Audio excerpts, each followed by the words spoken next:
주시고 제발 제게 하나만 허락하셔서 이 내용으로서 고문하게 하나님 주십시오. 그러면 그 아들을 내게 주시겠습니다. 그 아들을 일평생 주님의 사랑으로 모시겠습니다. 그 아들의 머리에 하늘의 파도로 하겠습니다. 아멘. 자, 일단 여기까지 이제 읽으면서 우리가 좀 한번 생각을 해보자고요. 자, 이제 제가 아까 이제 역사서라고 하는 게 뭐냐, 역사서 읽을 때는 어떻게 읽어야 되느냐 이런 것들을 가지고 이제 말씀을 드렸는데, 그러니까 역사서를 읽어 내려갈 때는 생각을 많이 해야 돼요.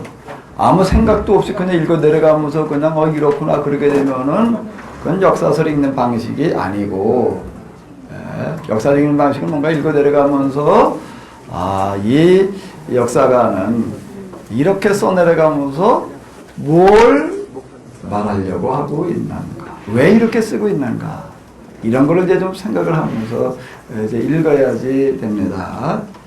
제가 이제 전에 이렇게 책을 읽을 때, 이제 책을 어디 가서 서점에 이제 고를 때는 이제 주로 이제 일단 뭐부터 보고 고르 나오면 뭐부터 보지요? 제목을 봐요. 제목을 보고 이제 그 다음에 또 뭘 봐요? 목차를 봐요. 이 제목에 대해서 이제 목차에서 어떻게 뭘 말하려고. 그 다음에 어딜 봐요? 서문을 봐요. 서문을 보면 저자가 이 책을 통해서 뭘 말하려고 하는지가 거기에 들어있거든요. 서문. 그 다음에 이제 목차에 따른 이제 내용에 들어가 보면 이제 뭐 이런 것들이 쓰여졌고 이렇게 말하고 있구나. 그런 것처럼 이렇게 저 책을 이렇게 고르고 하면서요. 제목, 목차, 그 다음에 뭐요? 서문. 서문 읽어 들어가면서 이제 이 사람이 책을 통해서 이걸 말하려고 그러는구나. 어떻게 생각을 했냐면, 이 책을 쓸 때 서문을 써놓고 그 다음에 이제 본문을 당연히 쓰겠지. 이렇게 생각을 이제 했습니다. 그러다가 어떻게 책을 쓸 일 생각해가지고 이렇게 쓰고 그러다가 이렇게 보니까요. 물론 처음에 이제 서문을 써놓고 그 다음에 시작을 하는데, 다 쓰고 나서 다시 서문으로 들어가서 읽어보게 되면은요, 꼭 어떤 일이 생기나면은요, 틀림없이 수정하게 돼요. 그러니까 요즘은 이제 몇 번 그렇게 하다 보니까 어떻게 하냐면, 사실 다른 걸 다 써놓고 맨 마지막에 쓰는 게 뭐예요? 서문이더라고요. 그리고 책을 이렇게 시작을 하면서 제일 고민이 되는 게 뭔가 하면 서문을 어떻게 써내려갈 거냐, 뭔 말로 시작을 할 거냐. 그리고 또 본문으로 들어가서는요, 제일 힘든 부분이 뭔가 하면 처음 시작이에요. 시작을 뭘로 할 거냐, 뭘로 할 거냐. 지금 이 역사서를 써내려가고 있는, 특히 이제 지금 우리는 여호수아 사사기는 건너뛰어서 지금 이제 사무엘로 왔는데, 물론 여호수아 사사기도 참 대단히 중요합니다. 그것도 다시 이렇게 해석해 봐야 될 어떤 그런 부분들이 참 많아요. 근데 일단 이제 뭐부터 시작을 하냐면 급한 거부터. 다윗이 제일 급해요, 지금요. 다윗을 우리가 고정시켜 놓지 않으면 이게 다 유대교인이 되는 걸 막을 길이 없어요. 신앙이 잘못되는 걸 막을 길이 없어요. 그래서 일단 이제 제가 사무엘부터 선택을 해서 지금 이제 읽어 내려가고 있는데, 이걸 써내려가는 사람은요, 아무 생각 없이 지금 써내려가고 있는 게, 생각을 어떻게 했어요? 많이 했어요. 많이 하면서 써내려가고 있는 겁니다. 생각만 많이 하는 게 아니에요. 고민도 이 사람은 생각과 고민을 얼마나 했나면 머리가 이렇게 되겠을 거거든요. 정말요, 이거 정말 어렵습니다. 제가 요즘도 이제 창세기랑 이렇게 쓰고 그러고 하는데요. 창세기 좀 그때 촉으로 지금 끝내놓고 지금 그 다음에 제가 1차로도 다시 한번 이제 검토하고 있는데, 어디가 제일 힘들어하면 저는 물음 1, 2, 3, 4 이렇게 물음 1번을 뭐라고 할까? 이거요. 이거 해볼까? 저거 해볼까? 이것도 아니고 저것도 아니고 이거 아주 여러 날 걸렸어요. 물음 1번을 뭘로 할까? 그걸 뭘로 시작을 할 거냐라고 하는 거가 참 어려운 거더라고요. 그 다음에 쭉 이어서 그냥 이렇게 나가면 되는데요. 처음 시작을 어떻게 할 거냐는 거가 참 고민스러운 거더라고요. 이제 이런 걸 제가 겪다가 보니까 이제 이런 걸 읽어 내려가면서 뭐가 보이는가 하게 되면, 사무엘기를 써내려가고 있는 이 역사서 저자는 사무엘기를 뭘로 시작을 했을까? 뭘로 시작을 했죠? 누구의 이야기를?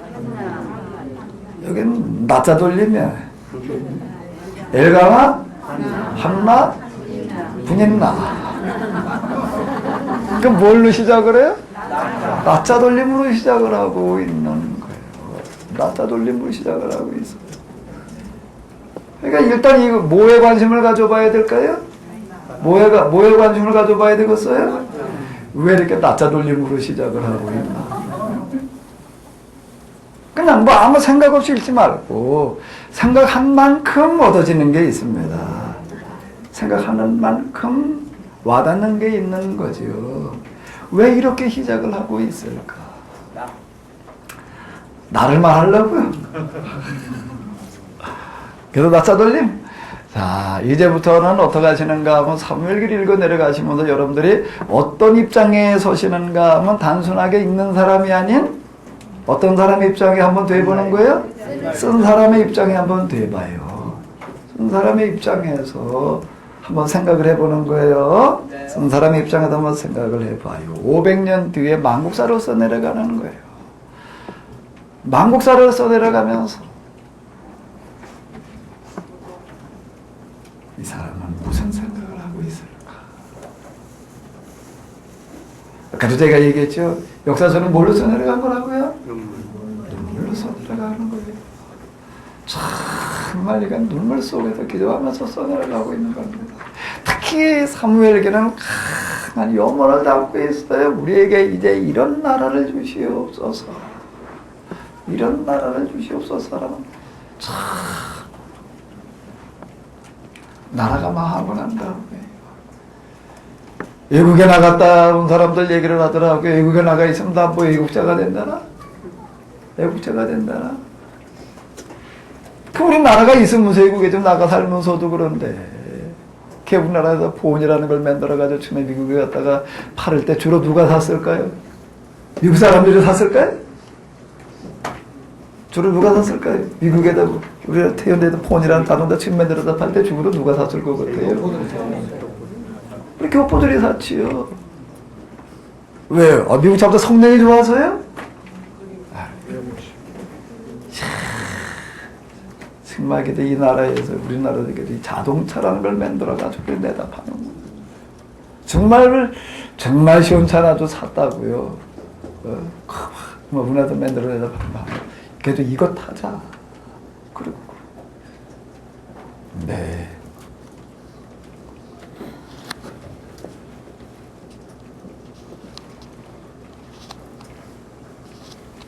망한 나라의 역사를 써내려가는 사람. 이 사람은 진짜 애국자들이에요. 정말 눈물 속에서 이걸 써내려가는 거예요. 눈물 속에서. 어떻게 이 나라가 없어져서는 안 된다. 우리 민족을 어떻게 하든지 살려야 된다. 이런 정말 근데 지금 상황은 너무나도 이게요. 정말 이 사람들은 가능성 제로에 도전한 사람들이에요. 사실 이건 뭐 끝난 얘기야. 더 무슨 나라를 되찾고 땅을 되찾고 그 뭐 말도 안 되는 얘기. 근데 이 예언자들은 참으로 놀라운 사람들입니다. 현실적인 가능성이 제로처럼 보일 때 여기에 그 사람들은 도전하고 일어나는 사람들이었어요. 그것도 그 방법을 찾아내요. 방법을 찾아내요. 이걸 한번 염두에 두면서 제가 아까 말씀을 드렸죠. 역사서, 신명기 역사서 읽어 내려가려면 반드시 어떤 상황을 염두에 두고 읽어야 된다고요? 포로기의 그런 그 비참 그런 망해도 그냥 적당히 망해버린 게 아니라 완전히 망해버린 그런 상황을 염두에 두고 이걸 읽어 내려가야지. 자, 그 상황을 염두에 두면서 여러분들이 그 상황에서 정말 그런 눈물겨우는 그런 상황에서 여러분들 가슴속에 어디 그 눈물을 가지고 한번 어디 읽어 내려가면서 한번 생각해봐. 이 사람이 이걸 통해서 뭘 말하려고 그러는 걸까?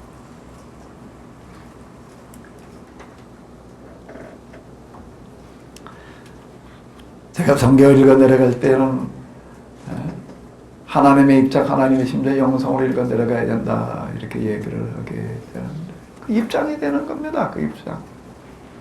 모세를 읽어 내려갈 때 내가 모세의 심정, 모세의 가슴을 가지고 읽어 내려가야 되는 거고.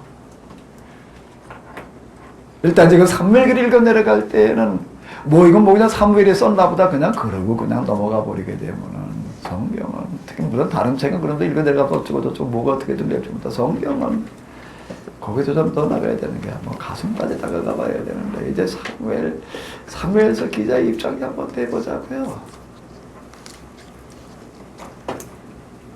이 사람은 지금 눈물로 쏟아내려가는 겁니다. 그냥 아무렇게나 그냥 뭐 그저 자료 주섬주섬 정리해가지고 그저 뭐 그리고 그저 순서대로 지금 써내려가고 있는 얘기가 아니에요. 우리가 이제 이런 나라를 만들어 보아야 될 터인데 이런 나라를 주시옵소서라는 심정으로 지금 가능성 제로에서 지금 뭐 투표해가지고 당선돼가지고서 뭐 이제 취임식 앞둔 사람의 입장이 아닌 나라가 다 막으로 되찾을 가능성이 현실적으로 전만과 같은 심정에다 전만으로 절박한 심정을 가지고 눈물로 쏟아내려가는 거예요. 왜 이야기를 쓰고 있을까요? 왜 분인나 한나 엘가나의 이야기를 써내려가고 있을까요? 왜 이렇게 쓰고 있지요? 전 이걸 읽어 내려가면서 이 사람들에게 글 쓰는 수준이 정말 놀랍다. 이런 걸 찾아내가지고서 이렇게 써내려가지고 생각을 했다라고 하는 것 자체가 정말 이거 영감이라고 이거 하나님의 감동을 하게 얘기할 만큼 놀랍다라는 생각이 듭니다. 어떻게 이렇게 써내려갈 수가 있었을까? 그러면서 이는 큰 과제를 가지고 여기서 써내려가는데 소재를 하나 찾아내요. 뭘 찾아내죠? 여기 현대 성경의 제목을 아주 적절하게 붙여놓은 것 같은데 뭘 하나 찾아내고 있지요? 무슨 기도로 써내려가고 있어요? 한나의 기도로 써내려가고 있습니다. 그럼 망해버린 역사 자료를 갖다가 쭉 정리할 때 여기에 뭐지 우리가 가지고 있는 그 이야기만 있는 게 아니에요. 수많은 자료들, 수많은 무적들 그러니까 쭉 정리를 하고 그러는데 사무엘서를 써내려가는 사람의 가슴속에 딱 와닿는 이야기가 하나가 있어요. 누구의 이야기지요? 한나의 이야기. 한나의 이야기. 한나는 어떤 여자예요? 부인나의 아내지. 뭐 아내이기만 한가요? 아이를 낳지를 못해가지고. 씨바지를 둬가지고서, 부인나라 씨바지를 둬가지고, 이제 아이를 낳긴 낳는데, 이러다 보니 자기는 뭐가 된 거예요? 찬밥심세가 된 거야. 찬밥심세가 돼가지고서 맨날 뭘 빼? 쓰러졌나? 안방 빼. 안방 빼래. 예? 그리고 저 사랑방으로 가. 안방 찾아야겠다고 맨날 민나 그러고 있는 어떤 이런 등살 속에서 소름을 겪고 있다는 여자. 이 이야기. 를 가지고 이걸 시작을 하고 있다라고 하는 겁니다. 놀랍거든요. 난 이 차감이야 참 놀랍다. 어떻게 한번 쓰는 사람의 입장으로 돌아가서 한번 생각을 해봐봐요. 이 거대한 이야기를 써내려가려고 그러면서 어떻게 이렇게 시작을 할 수가 있었을까? 그러면서 그는 여기서 뭘 말하려고 그러는가? 이걸 이제 우리의 입장에서 한번 이제 접근을 해 보는 거예요. 이렇게 한번 접근을 이제 이렇게 해 보는데, 자, 이제 이걸 써내려가는 사람들은 이제 어쨌든 자기의 문학적인 소양 뭐 이런 것들도 동원되어 있지만은 여기 하나 중요한 것이 하나님께서 주시는 영감이라고 하는 부분들이 이제 있습니다. 그 영감을 쓰는 사람, 그 사람에게만 작용을 하는 게 아니라 어디에도 작용을 하는가 하면 이제 지금으로부터, 그때로부터 수천 년이 지난 지금에서도요. 그 영감 누구에게 작용을 해요? 읽는 사람에게 하나님께서 그 영감을 주시는 줄로 있습니다. 어떤 영감을요? 쓰는 사람이 가졌던 심정을 느끼게 하는 거예요. 거기 성경에 기록되어져 있는 주인공이 가졌던 심정을 느끼게 하는 거예요. 사실 제가 이런 거를 처음부터 경험한 건 아니고요.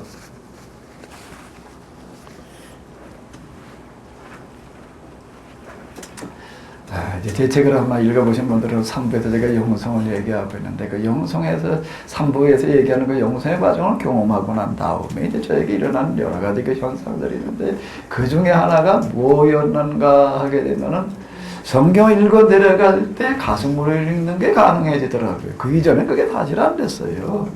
그냥 이거 읽어 내려가면요, 그냥 하나의 이야기를 읽은 거예요. 그냥 삶을 그냥 주로 읽어 내려갔는데, 3배 영성의 그 과정을 겪고 그러고 난 다음에, 이제 제일 먼저 읽은 책이 어떤 책이었는가 하게 되면은 출애굽기라고 하는 걸 읽어 내려가는데요. 그 출애굽기를 읽어 내려가는데, 그 이전에도 출애굽기 여러 번 읽었는데, 이거 정말 달라요. 뭐가 달랐나 하게 되면 전에는 제가 출애굽기를 그냥 읽었어요. 출애굽기에 뭘 읽었나 하면 모세를 읽었어요. 그런데 이번에는 어떻게 되는가 하게 되면 어느 날 내가 출애굽기 읽고 싶어져 가지고 읽어 내려가는데 내가 모세를 읽는 게 아니라 내가 모세의 입장이 되더라고요. 모세의 심장, 모세의 가슴이 느껴지기 시작을 하는 거예요. 그가 미디안만에 40년 동안 어떤 가슴을 가지고 있었는지가 와닿기 시작을 해요. 이런 것들이 느껴져요.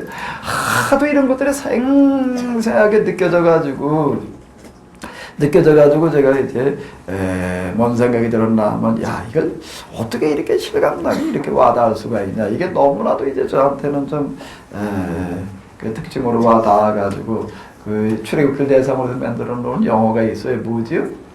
10개를 다시 한번 몇 차례 봤다는 거예요. 그걸 다시 한번 그 영화를 가지고 다시 한번 좀 봐야 되겠다. 뭐 이래가지고 내가 그 테이프를 빌려보다가 이제 거기서 정말 하나님으로부터 좀 소명을 듣는 어떤 그런 일들이 일어나고 그랬는데 그 이후에 이제 출애굽기를 읽어 내려가면서 그랬고 그 다음에 에스라 느헤미야를 읽어 내려가면서요. 제가 뭐가 와닿나? 내가 에스라의 입장이 되나? 그전에는 에스라 느헤미야에 대해서 읽었는데 이제는 내가 에스라 느헤미야 입장이 되는 거예요. 특히 느헤미야가 그 귀환한 포로들의 처참한 상황에 대해서 듣고도 통곡하는 어떤 그런 부분들에 관한 이야기를 읽어 내려가다 보게 되는데 그 힘정에서 이게 통곡하는 어떤 그런 일들이 이제 일어나게 되고요. 이러다가 이게 쭈루루 하나하나 그 다음에 이거 쭉 성경을 읽어 내려가다가 보니까는 뭐를 발견하게 되는가 하면 성경은 어느 부분이든지 간에 여긴 참 이거 눈물로 읽어야 될 책이었구나. 그 성경을 기록하는 사람들에게 하나님께 영감을 주셨다라고 얘기를 하는데 그 영감이라고 하는 거가 그냥 영적인 감동을 주셔가지고서 그냥 좀 축자형 감사를 얘기하는 것처럼 써내려갈 수 있도록 어떤 감동 불러쓰기 식으로다가 이렇게 해주셨나 보다라고 생각을 했는데 그 감동이라고 하는 게 뭐였는가 하면 눈물이더라. 잘못돼가고 있는 그 세상에 대한 하나님의 심정을 가지고 지금 써내려가는 거 그걸 영감이라고 영감이라는 거에 대해서 내가 너무 그냥 사전적으로만 알고 있었구나. 영감이 진짜 가지고 있는 그 의미 깊은 속뜻까지는 내가 가지를 못했었구나 라고 하는 것들을 이제 발견을 하게 됐는데요. 성경을 쓴 사람들 그 사람들은 사실 그 시대에 하나님의 눈물로 대신을 드리는 사람들. 사실 뭐가 영감인가 하면은요, 하나님의 눈물이 가슴으로 와닿는 게 영감입니다. 무슨 계시 비슷하게 우리는 이렇게 생각을 했었어요. 근데 하나님의 가슴이 와닿는 거예요. 근데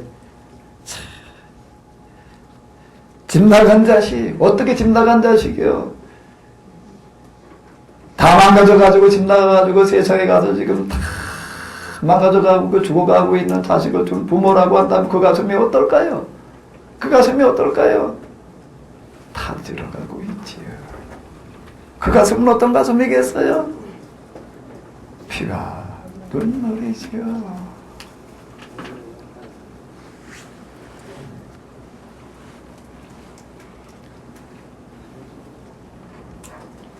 삼부 영적인 경험을 겪고 난 다음에 사실 저에게 일어난 여러 가지 변화들 중에 하나는 뭔가 하면 눈물이었어요. 성경 읽어 내려가고 이렇게 해석하고 말하고 그럴 때 그 와닿는 그 느낌들이 눈물이 아니면 말할 수 없게 하는 어떤 그런 것들이 있었는데 지금 여기 신명기 예언자는 이 눈물을 가지고 지금 써내려가고 있는 겁니다. 절박한 그런 상황 속에서 망해버린 나라 마구사를 써내려가면서 그냥 망해버린 나라의 이야기를 그냥 기록해놓고 그냥 일본인들이 우리나라 역사를 써내려가지 그 다음도 우리나라 역사를 많이 써서 그냥 이 망해버린 나라의 망해버린 역사를 그냥 써내려가는 거 눈물로 써내려가는 게 아니에요. 근데 여기에 당사자 중에 하나인 신명기 예언자는 눈물로 써내려가는 거예요. 자기도 망해버린 나라의 백성 중에 하나거든요. 그 눈물로 써내려가면서 그거는 뭘 첫 번째 시작의 소재로 삼고 있는가 하면 누구요? 한나 이야기를 통해서 그는 뭘 말하려고 그러고 있는가? 여기 이 이야기가 이 이야기 이거는 뭔가 알게 되면은 지금 이 신명기를 써내려가고 있는 이 역사서 기자가 이 이야기를 통해 가지고서 과거에 한나가 기도했던 그 기도의 이야기를 통해 가지고도 현재를 말하는 거예요. 다시 한번 읽어보시기 바랍니다. 같이 한번 읽어보세요. 이스라엘의 여호와여 이 비참한 계집종을 속상해 주십시오. 제발 제게 아들 하나만 허락하셔서 이 괴로움에서 벗어나게 해주십시오. 그러면 그 아들을 주께 바치겠으나 그 아들을 일평생 주님의 사랑으로 섬기겠습니다. 그 아들의 머리에 칼을 대어 깎이도록 하겠습니다. 이스라엘의 하나님 여호와여 이 비천한 계집종을 불쌍히 여겨주시옵소서. 여기서 비천한 계집종이라고 하는 것은 누구를 의미하는 걸까요? 자, 다시 말씀드릴게요. 역사서는 과거의 사건을 통해서 뭘 말하는 거라고요? 현재를 말하는 거예요. 이거는 과거의 한나의 이야기인데 사실 그대로 옮겨놓는 실록을 재건하는 복원하는 일이 아니라 역사서를 써내려가는 거예요. 이야기를 통해서 현재를 말하려고 그러는 거예요. 비천한 계집종은 뭘 말하는 거지요? 망해버린 자기 자신들의 현실을 말하는 거예요. 이 시대에 있어서 여인이요 시집가서 아이를 낳지를 못하게 되면 사실 여자에게서 죽은 목숨과 같은 가장 비참한 그런 여인이 되어져 버리고 마는 겁니다. 그리고 지금 그런 가슴 그 가슴을 가지고 지금 이 한나가 기도했던 그 심정을 가지고서 지금 자기의 이야기 현재 이야기를 말하고 있는 거예요. 망해버린 우리를 불쌍히 여겨주시옵소서. 제발 제게 아들 하나만 허락하셔서 여기서 아들은 뭘 말하는 걸까요? 사무엘? 물론 사무엘이지만 과거의 이야기 과거의 이야기를 통해서 현재를 말하려고 하는 건 뭘 말하는 거지요? 뭐라고 써요 이제요? 이제 이제 다 하시네 사실 우리가 기초만 정확하게 이렇게 해놓고 나서 읽어 내려가면 그렇게 어려운 얘기가 아니에요. 그거 없이 그냥 읽어 내려가다 보니까 그냥 옛날에 애 낳지 못하던 여자가 이렇게 기도해가지고 애 낳았어 그냥 그러고 끝나는 얘기가 되는 거예요. 사실은 이 사무엘서에서 얘기잖아요. 이걸 통해서 정말 현실의 중요한 문제를 말하려고 그러는 거예요. 정말 저에게 다시 나라를 허락해 주신다면은 그러면 이제 그 아들을 어떻게 하겠다고요? 이 나라를 이제 어떻게 하겠다고요? 하나님께서 원하시는 하나님께서 기뻐 받으실 만한 그런 나라를 우리가 만들어가 보겠습니다. 그 아들을 일평생 이 나라를 이제 평생 영원히 뭘로 만들겠다고요? 주님의 나라로 만들겠습니다. 그 아들의 머리에 뭘 대지도 않겠습니다. 칼을 대어 깎지도 않겠습니다. 이게 나실인 율법서에서 말하는 나실인 구별된 사람 하나님께 바쳐진 사람을 말하는 겁니다. 이젠 정말 우리가 세상에 있는 그런 많은 수많은 나라 수많은 민족들 중에 하나가 아닌 정말 하나님께서 기뻐 받으실 만한 하나님께서 바쳐드릴 그런 나라를 우리가 만들겠습니다.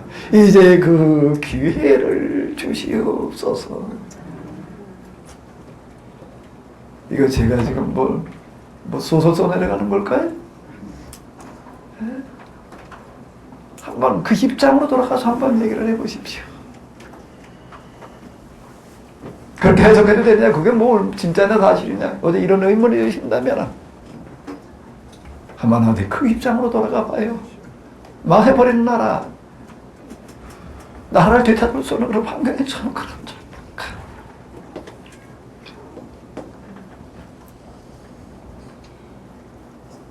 그 입장에 처한 사람이 이 한나 이야기를 써내려갈 때 아무 생각 없이 그냥 그저 과거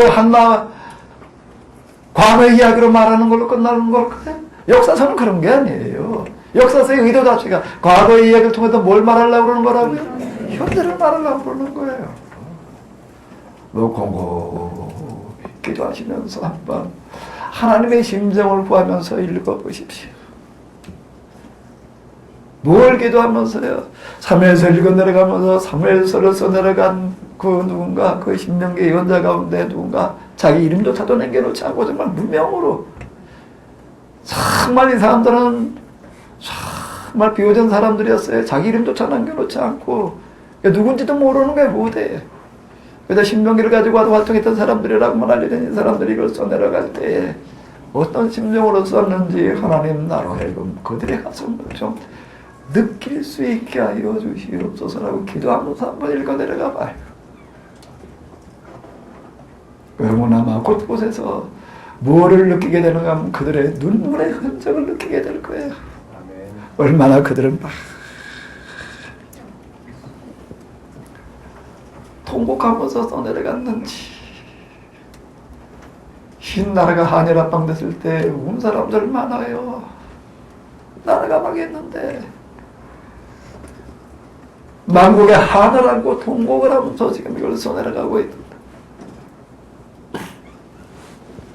오늘 우리는 사실 성경 읽어내려가면서 이런 걸 잃어버리고 그냥 이야기 스토리로만 읽고 있는 거예요. 그래서 제가 계속 이야기를 합니다. 우리가 정말로 가져야 될 게 뭔가 하나님의 심정, 하나님의 마음, 하나님의 입장 뭘 가지고 한번 읽어내려가 보자. 그러면 이 성경에 있는 그 과거 고대 이야기라고 느껴지는 그런 것들이 뭔가 지금 나에게 주시는 하나님의 말씀이 되리라. 이 말씀들이 이 11절에 있는 이 이야기가 과거의 한나의 이야기로 끝나지 말고 지금 나의 이야기가 되어야 될 줄로 믿습니다. 오늘 우리의 입이 참한 현실. 물론 내 개인의 문제도 여기에 들어가 있겠지요. 개인의 문제도 들어가 있지만 정말 저는 이런 걸 읽어 내려가면서 나에게 와닿는 통곡과 눈물을 뭔가 하면 세상에서 버림받고 있는 우리의 교회의 비참한 현실. 어째 그래 이 교회가 이 모양이 꼴이 되어져 가고 있는지, 세상 사람들에게 왜 이렇게 손가락질 비탄의 대상이 되어지고 있는지.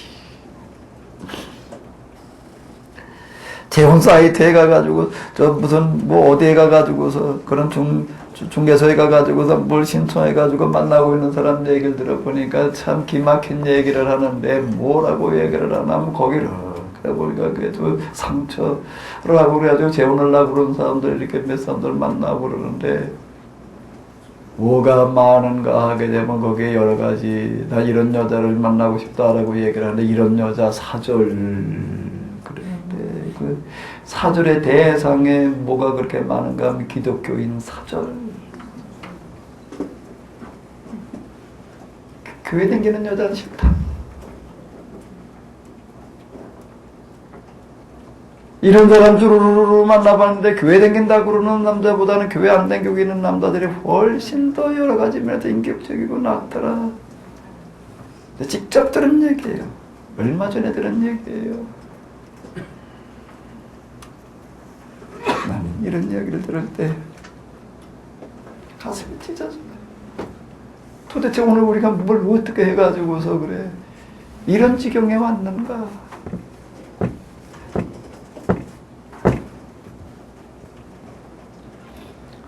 우리 교회는 이렇게 우리 나라는 뭐지 뭐 조금 뭐 좀 나가고 있는 것 같지만은 그럼 우리 나만 얘기고 북한은 지금 어떻게 되어져 있고 오늘 아침 뭐 뉴스 잠깐 들여다보니까 북한 병사들 보여주는데 보니까는요 이렇게 멀리서 지금 사진들 보여주는데 얼굴에 뭐가 그려졌냐면 해골 모양이 그려져 있어.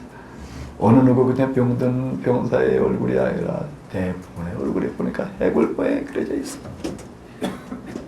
얼마나 말랐는지. 담벼락에 쭉 기대가지고도 쭈그리고 앉아있는데 보니까 그냥 그저 굶어 죽어가고 있는 사람들 모습처럼 보여주고 있는 어떤 이런 것들. 나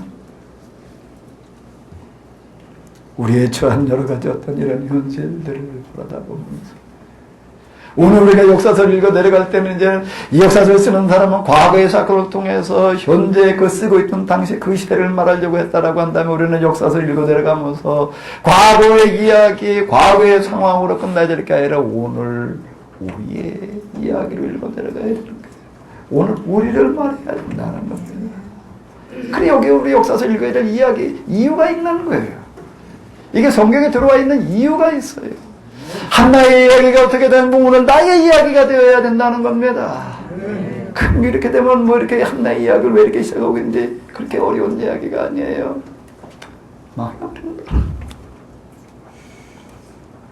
아수르 바벨론에 망해가지고 지금 생력의 페르시아의 지배를 받고 있는 이런 나라, 그 나라가 독립할 가능성이 있는가? 죄로 에스겔의 환상 가운데도 얘기하는 주 옛날 전쟁터의 그 장면의 이야기, 거기 가보니까 뭐만 된 걸로 되네요?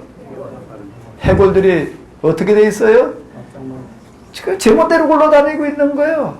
이미 없어져 버린 게 수두룩하고 짐승이 뜯어먹다가 여기저기 굴러다니고 있고 뭐 서로 맞춰져 있는 거 아니에요? 제멋대로 굴러다니고 있는 그 해골들을 향해서 하나님께서 보시는 거예요. 인자야 너는 이 마른 뼈들이 다시 살아날 수 있다고 생각하는지. 그게 어떻게 살아나요? 그게 어떻게 살아나요? 사실 지금 서로 써내려가고 있는 사람은 뭘 바라다보고 있는가 하면 옛날 전쟁터에 가가지고도 굴러다니는 뼈다귀만 들여다보고 있으면서요. 그 뼈다귀를 다시 살려야 될 텐데 이걸 어떻게 살려? 어떻게 사실은 이런 상황에서 지금 이걸 써내려가는 거예요. 그다 불가능한 거죠. 다 포기하는 거죠. 그런데 그들은 포기하지 않는 거예요. 그러니까 포기할 수가 없는 거예요. 포기되지 않는 거예요. 그건 뭘 얘기를 하는가? 하나님께서는 결코 이 세상을 포기할 수가 없는 거예요.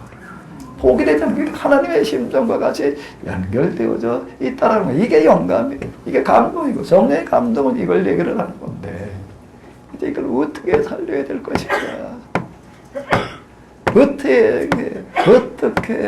어떻게 그러면서 그는 여기에서 찾아내는 겁니다. 뭐를요? 한나의 뭐요? 한나의 뭐요? 한나의 기도요? 한나의 가슴과 눈물. 한나의 눈물을 찾아내는.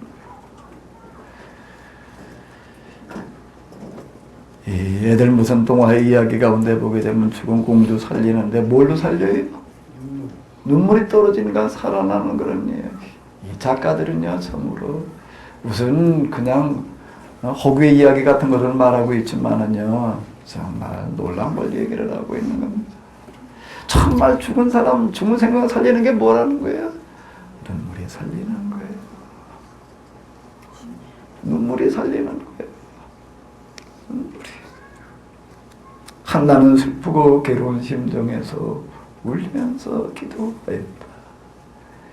옛날에 한나가 지금으로부터 천여년 전에, 한나의 이야기는 이 사무엘기가 기록되어진 당시로 얘기를 한다라고 하게 되면 500여 년? 500여 년이죠. 500여 년 전 이야기가 되는 건데 500여 년 전 한나가 이렇게 기도했다는 그걸 말하려고 아니라 지금을 말하려고 그러는 거예요. 뭐를요? 오늘 우리들 가운데 누구와 같은? 한나와 같이 이 나라를, 이 망해버린 나라의 슬픈 현실을 바라보며 눈물로 기도하는 사람 한 사람만 있다라고 한다고 하게 되면 정말로 진정으로 피눈물을 흘리며 기도하는 사람 단 한 사람만 있다라고 하더라도 하나님께서는 그 눈물을 외면하지 아니하시고 한나에게 아들을 허락하셨던 것처럼 우리에게 이 나라를 다시 허락하시리라. 한나는 아이를 낳을 수 없는 여자였습니다. 사무엘의 이름의 뜻이 뭐지요? 기도해서 얻은 나이. 이건 사람의 가능성으로 낳은 아이가 아니에요. 그 기도 때문에.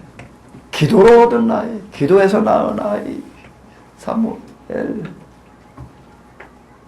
이제 우리가 이 나라가 다시 사는 길, 정말 죽은 해골들이 그저 뼈다구저지 제멋대로 놔둔 거리고 많은 몸들이 없어져 버린 것과 같은 이 나라를 다시 살리는 길은 뭐밖에 없는가 하게 되면 우리는 눈물의 기도밖에 없다.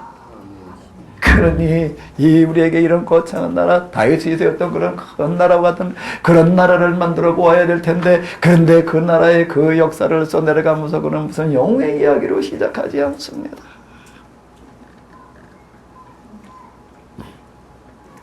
첫 이야기를 뭘로 시작을 할까? 첫 문장을, 첫 단어를 뭘로 시작할까? 이거 참 어려운 얘기더라고요. 제가 실제 써보니까는요.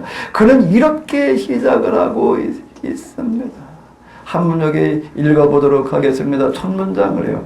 에브라임 산간 지역에는 숲지 집안이 모여 사는 라마다임이라는 마을이 있었는데 거기에 엘가나라는 사람이 살고 있었습니다. 대부분의 역사서를 보게 되면 뭘로 써내려가냐면 영들의 이야기로 써내려가고 있습니다.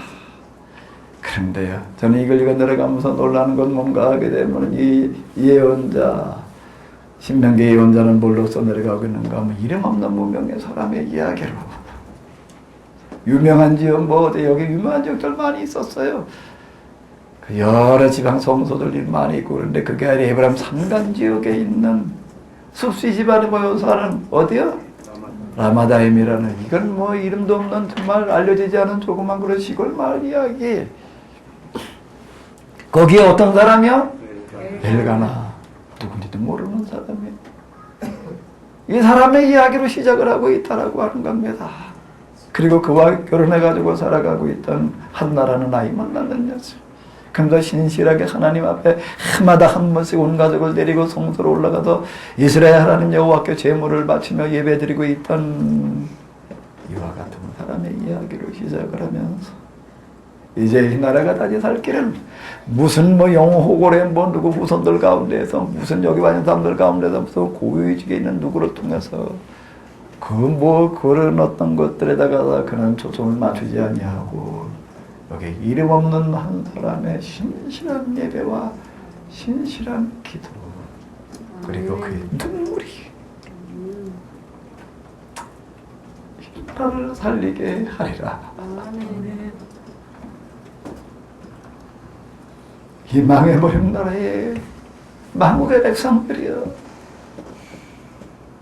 우리 가운데 이 한나와 같이 기도할 사람이 없는가? 그는 이렇게 호소하고 있습니다. 여기에 한나와 같이 하나님 앞에 나가 정말로 이 나라를 회복시켜 주기만 하면 우리는 정말로 하나님의 뜻에 맞는 나라로 만들겠습니다. 내게 아들을 주시기만 하면 나는 하나님께 바치겠습니다. 그 머리에 삭도를 내지 않겠습니다. 하나님만 섬기게 하겠습니다. 이렇게 기도했던 한 여자의 기도를 응답하시던 그 하나님, 한 여인의 눈물의 기도에 개인의 문제를 가지고 나가서 기도하던 그 여인의 기도에 응답하시던 그 하나님,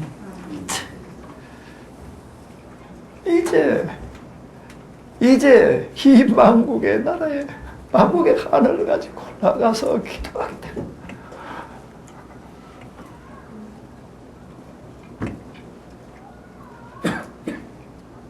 하나님께서 그 기도 들어 응답하시리라. 하인하지 못하던 여자가 애났던 것처럼 다시 살아날 수 없는 이 나라가 살아나리라. 이 나라를 살릴 눈물, 그 눈물의 기도, 그 찢어지는 가슴을 그는 호소하고 있습니다. 사실 사무엘서는 이렇게 시작되어지고 있습니다. 우리는 이걸 읽어 내려가면서 이 과거의 사건을 해석하는 거예요. 참회와 민족주의라는 걸 가지고, 민족사관을 가지고 써내려간 거 우리가 재구성을 하는 건데, 재구성하는 건데, 도대체 뭐가 어떻게 진행되어져 갔던 것인가. 그러니까 아이 낳지 못하는 한 여자가 기도해가지고 애 낳는 이야기가 있었습니다.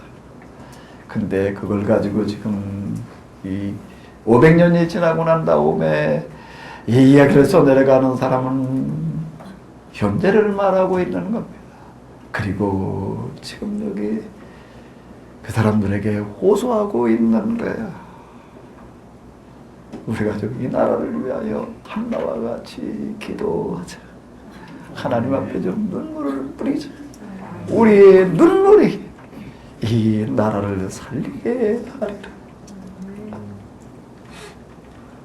11절 다시 한번 읽어보겠습니다. 정말 한번 가슴으로 읽어요. 이제부터 좀 가슴으로 읽어 내려가 보자고요. 이 가슴을 구하면서 한번 읽어보자고요. 여기 있는 동안 어디까지 갈지는 모르겠는데 우리가 한번 가슴으로 읽어 내려가 보는 겁니다. 한번 읽어보도록 하겠습니다. 이스라엘 하나님 여호와여, 이 비참한 내 집중을 불쌍히 여겨주십시오. 제가 제게 아들을 허락하셔서 이 괴로움에서 벗어나게 해주십시오. 그러면 그 아들을 주께 그 아들에게 평생 주님의 사랑으로 삼겠습니다. 그 아들의 머리에 또 앉겠습니다. 망해버리고 있는, 망해가고 있는 뭐 서교교회가 통통 비고 있다. 얼마 전까지 남의 나라 얘기, 남의 교회 얘기를 했어요. 이제 오늘 우리가 그렇게 되어져 가고 있습니다. 재혼하려고 그런 사람들이 기독교인 사절.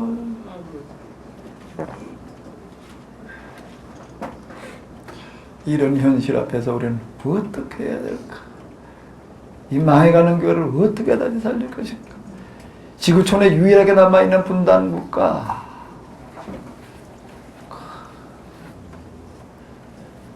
어떻게 해결해야 될 것인가? 여기 물론 이런저런 뭐 국제정세가 뭐가 어떻고 뭐 국방정책 기타 등등 많이 뭐 동원돼야 되겠죠. 그거 이전에 정말 하나님 앞에 뿌리는 우리의 눈물의 기도가 이걸 고칠 줄로 믿습니다. 사실 사무엘서는 이걸 얘기를 하고 있어요. 그래가지고 아이를 낳았어요. 그래서 자 20절로 넘어가도 보도록 하겠습니다. 한번 읽어보도록 하겠습니다. 그래서 하늘에 해가 열리고 잉태하여 아들을 낳았다. 하나는 그 아이의 이름을 사무엘이라 불렀는데 여호와께 간구에서 얻은 아들이라 하여 그렇게 지었다. 사무엘이란 히브리 말로는 하나님의 이름과 관련된 표현이지만 간구하는 말과도 써 있기 때문이다. 이 현대 성경은 많이 좀 그 의미를 좀 풀어놔줘가지고 이해하기가 좀 쉽습니다. 그래서 그 아이를 뭐라고 그랬다고 이래서 이름을요? 사무엘. 사무엘의 뜻이 뭐라고요? 여호와께 간구하여 얻은. 자, 우리가 금방 이제요, 뭘 물어봤는가 하게 되면 사무엘서 읽어 내려가면 사무엘서뿐만 아니라 성경 읽어 내려갈 때 생각을 하면서 읽어 내려가야 되는데 왜 사무엘서 이런 큰 주제를 말하는데 한나의 이야기로 시작을 하고 있는가? 물어봐야 될 게 여러 가지가 있는데 이제 또 뭘 물어봐야 될까요? 어디 1장 20절을 읽어 내려가면서 뭘 물어봐야 될까요? 뭘 물어봐야 될까요? 네, 사무엘님. 책을 쓰면서 이렇게 보니까는요, 모두 고민거리 중에 하나인가 하면요, 제목을 뭐라고 붙일 거냐라고 하는 거가요, 그거요, 참 어려운 얘기더라고요. 제목을 뭐라고 붙일 거냐. 제가 이 영성을 시작을 하면서 이 영성의 이름을 뭐라고 붙일 거냐. 그거 많이 고민하다가 찾아낸 게 케노시였어요. 또 어떻게 들어가다가 세미나 진행을 하다가 이제 한번 책을 써가지고 제목을 붙일 때 뭐라고 붙일 거냐. 그러니까 하비류의 길이라고 하는 이름을 찾느라고 한참 걸렸습니다. 많이 생각을 해가지고 하비류의 길, 죄인의 길, 비움의 길, 이 제목들이 나왔어요. 이 책을, 이 이야기를, 이 역사를 써내려간 사람이 여기 제목을 뭐라고 붙였어요? 사무엘 상. 사무엘 사무엘상, 사무엘하. 그래서 사무엘상과 사무엘하에는 다 누구의 이야기여야 될까요? 그래서 사무엘상 하를 읽어보면 사무엘 이야기로 다 채워져 있지요? 아니. 그럼 주로 누구의 얘기가 제일 많아요? 그럼 이름을 뭐라고 붙여야 돼? 사실 내용으로 봐가지고선 다윗의 이야기가 제일 많습니다. 사무엘하로 넘어가게 되면 다윗 얘기예요. 사무엘상에서도 이렇게 보다 사무엘의 이야기는 앞부분에 조금 나오고요. 그 다음에 이제 사울의 이야기로 넘어가고. 그래서 사무엘이 뭐 라마에 가가지고 뭐 있었다, 그 다음에 뭐 죽었다, 다윗 왕으로 세울 때까지 저 가득 기름 붓고 뭐 어쩌고 하는 것까지로 끝나는 얘기고요. 그 다음에 거의 안 나와요. 그 다음에 거의 안. 주로 누구의 이야기가 많은가 하면 사울의 이야기, 다윗의 이야기가 많은 거예요. 그런데 사무엘상 하그랬으면 사실 사무엘의 이야기만 써놓고 사무엘상이란 사무엘기 또는 사무엘상 하그랬어야지. 그 안에다 뭐까지 집어넣었어요? 사울, 다윗까지 집어넣었습니다. 그리고 제목을 뭐라고 붙였어요? 사실 내용하고는 좀 거리가 멀어요. 내용에 맞춰가지고 제목을 붙인 게 아니에요. 그 내용에 맞춰가지고 즉 사무엘에 대해서 다 얘기하려고 그러고 있는 게 아니라고요. 사무엘의 내용이 다 들어있는 게 아니에요. 그런데 이걸 이름을 사무엘이라는 이름을 갖다가 붙여놨습니다. 그러면 뭘 물어봐야 될까요? 뭘 물어봐야 돼요? 왜 사무엘이라고 붙였을까? 왜 사무엘이라고 붙였을 것 같아요? 왜 그렇게 붙였을 것 같아요?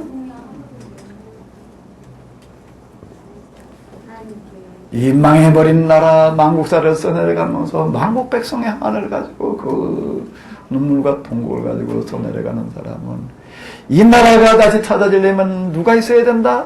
한나와 같은 여인의 기도가 있어야 된다. 그 눈물이 있어야 된다. 그 사르게 사사기에 이어서 내려오는 거예요. 사사기에서는 뭐죠? 뭐가 그걸 가능하게 한다? 회개의 눈물이 이걸 가능하게 한다. 사실 결국은 눈물이에요.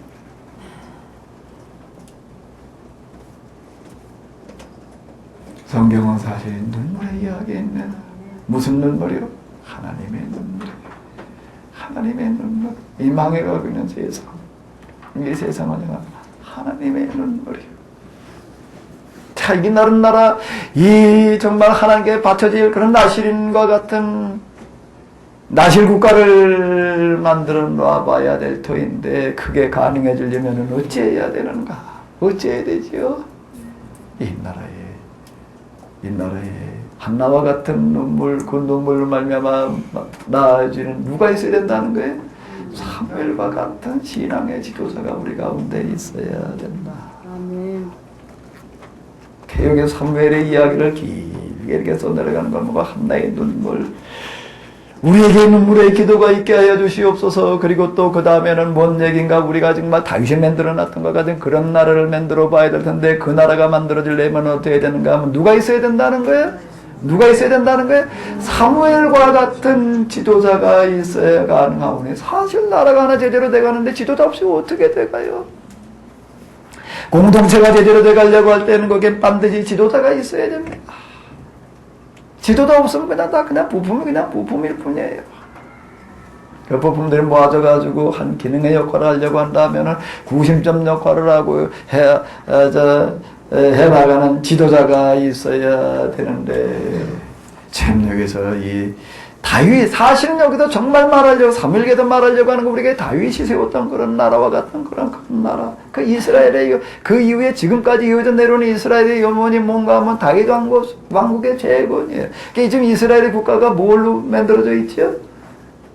우리나라는 국기를 태극이라고 하는 문양을 가지고 만들었지만은요, 이스라엘은 국가를 뭘 가지고 만들었을까요? 다윗의 별. 왜 그걸 가지고 했을까요? 다윗이 하늘에 무슨 별 따왔나? 뭔 얘기예요? 다윗이 세웠던 것과 같은 그런 나라를 우리가 만들어야 된다. 강한 염원이 여기 들어있는 거거든요. 근데 그 나라가 가능하려면은 이 사무엘서의 기자는 우리에게 다윗을 보내주시옵소서라고 말하고 있지 않고 누구를 보내주시옵소서? 사무엘과 같은 지도자가 우리 가운데 있게 하여 주시옵소서. 자, 이렇게 이야기를 하고 있습니다. 이게 사무엘이라고 하는 사람이 이제 여기에 대단히 중요하게 등장을 한다는 겁니다. 사무엘서의 기자리기 신명기 예언자는 지금 망해가는 나라의 역사를 써내려가면서 이 나라 가운데에서 이 나라가 제대로 되려면 누구와 같은 지도자가 있어야 된다고요? 사무엘과 같은 지도자가 있어야 된다고요. 그런 사람을 우리 가운데 보내주시옵소서라는 강한 염원. 근데 그 지도자는 어떻게 해서 나올 수 있다고요? 어떻게 해서 나올 수 있다고요? 여호와께 간구해서 나왔다. 우리가 이런 지도자를 보내주시옵소서. 많이 기도하면은 하나님께서 어떻게 하시리라? 그 지도자를 우리에게 보내주시리라. 사기가 강한 염원이에요. 염원. 사무엘이라고 하는 사람을 이렇게 보게 되면은요, 이제 그 이후에 예언자들은 사무엘을 많이 말하고 있습니다. 이사야서 99장 6절을 보게 되면 모세와 아론은 주님을 섬기는 제사장이요 사무엘은 틈 있을 때마다 주께 간구하는 사람이니 그들이 여호와께 부르짖을 때마다 주께서는 그들의 간구를 들어주셨습니다. 또 예레미야서를 넘어가 보게 되면 15장에서요. 지금 모세와 사무엘이 동시에 내 앞에서 그토록 간청을 하였다 하더라도 나는 이 백성을 더 이상 돌보지 않을 것이다. 그러니까 모세와 사무엘을 견줘가지고 얘기를 하고 있는 것을 볼 수가 있는데 예언자들은 사무엘을 굉장히 중요하게 봤습니다. 누구와 동등으로 봤다고요? 모세와 동등한 사람으로 사무엘을 높이 평가를 하고 있는 것을 이제 이렇게 볼 수가 있는데 여기에 책의 이름을 뭐라고 붙였는가 하면 사무엘이라고 붙여놨습니다. 그러면 이제 여기서 이 사무엘께서 뭘 말하려고 하는지를 이해하려고 한다면 누구를 잘 이해를 해야 되지요? 사무엘이 무슨 일을 했는지, 그가 도대체 어떤 일을 하려고 했는지, 사무엘의 구상이라고 하는 게 무엇이었는지를 잘 이해를 해볼 필요가 있습니다. 그래야지 그 다음에 뭐가 보이냐면 사울이 보이고 또 뭐가 보여요? 다윗이 보이고 그 다음에 뭐가 보여요? 솔로몬이 보입니다. 자, 그러니까 이제부터 이 사무엘기를 통해 가지고도 다윗 그리고 이제 열왕기로 넘어가면서 또 시작되어지는 솔로몬을 이해하려고 한다면 누구를 바르게 이해를 해야 된다고요? 사무엘을 이해한 만큼 사울, 다윗이 보이는 거예요. 그러니까 사무엘의 입장에서 사무엘이 하고 있는 그런 이제 그런 일들의 입장, 추진하고 있는 입장에서 사울, 다윗, 솔로몬을 봐 나가게 되면은 이제 이렇게 됩니다. 자, 이 부분을 이제 이렇게 좀 이제 봐 나가는 거고, 그 다음에 1장으로 21절로부터 넘어가게 되면 이제 한나가 아들을 낳아가지고 이제 어떻게 하는 거예요? 나 이제 하나님께 바치겠습니다. 언제쯤인가 마이가 서너 살쯤 되어 젖이나 떨어지면 내가 그 아이를 데리고 주님의 성전에 올라가 아이가 영영 그곳에 머물 수 있도록 하겠습니다. 그래가지고 그 아이가 이제 서너 살이 돼도 젖을 깰 수 있을 때쯤 되니까 소 한 마리를 끌고 밀가루 한 포대, 포도주 한 가죽 부대를 가지고 이제 가서 하나님 앞에 바치는 이야기가 나오고 있습니다. 이 바친 이야기들을 이제 1장은 이렇게 해서 이제 마치게 되는데, 이런 과거의 한나의 이야기, 한나가 기도해서 아들을 낳은 이야기, 하나님 앞에 사무엘을 바치는 이야기는 과거의 사건을 통해서 뭘 말하는 거라고요? 현재 쓰여지던 이 당시 현재 바벨론 포로기 상황을 말을 이제 하는 거지요. 그 다음에 이제 이렇게 보게 되면 이제 한나의 찬양의 이야기가 이제 나오고 있고, 그 다음에 이제 사무엘이 이제 실로에서 이제 엘리 제사장 밑에서 이제 크고 있는 그런 이야기들, 그리고 이제 엘리 집안의 이야기들, 이런 것들이 이제 이렇게 쭉 이제 이어서 나오고 있습니다. 4장에도 넘어가게 되면 이제 계속 이런 이야기로 나오고 있는데, 여기에 보게 되면 누구의 이야기가 많이 나오는가 하면 엘리와 그 아들들의 이야기를 이제 이렇게 사실 길게 이제 기록을 해 놓고 있습니다. 그냥 이렇게 좀 얘기하고 끝나버리면 될 것 같은데 왜 이렇게 2장, 물론 앞에 이제 한나의 찬양의 이야기가 나오고 있지만 이어서 이제 엘리 집안의 이야기를 이렇게 길게 다루고 있을까? 엘리 집안의 이야기를 길게 다루는데 보니까 엘리와 그 엘리의 아들들이 제사장들이었는데, 그 당시 이제 대제사장 역할을 하던 그런 사람들이었는데 이 사람들의 이야기를 길게 쭉 써내려가고 있는데 이 사람들이 제사장 역할을 제대로 한 걸 써내려가고 있는 건가요? 아니면 제대로 못한 걸 써내려가고 있는 건가요? 제대로 못하다가 하나님의 책망을 받고 그러다가 또 책망을 받고도 돌이키지 않아가지고 그 다음에 4장으로 넘어가가지고 어떤 이야기가 나오는가 하게 되면은 여기 보게 되면은 이런 이야기가 이제 나오고 있습니다. 엘리라고 하는 사람은 어떻게 하는가 하면 하나님의 복귀가 뺏겼다는 소리를 듣고 어떻게 하고 있는 거예요? 여기 4장 18절로부터 21절까지만 우리가 같이 한번 읽어 보시도록 하겠습니다. 4장 18절로부터가 되겠습니다. 같이 보시겠습니다.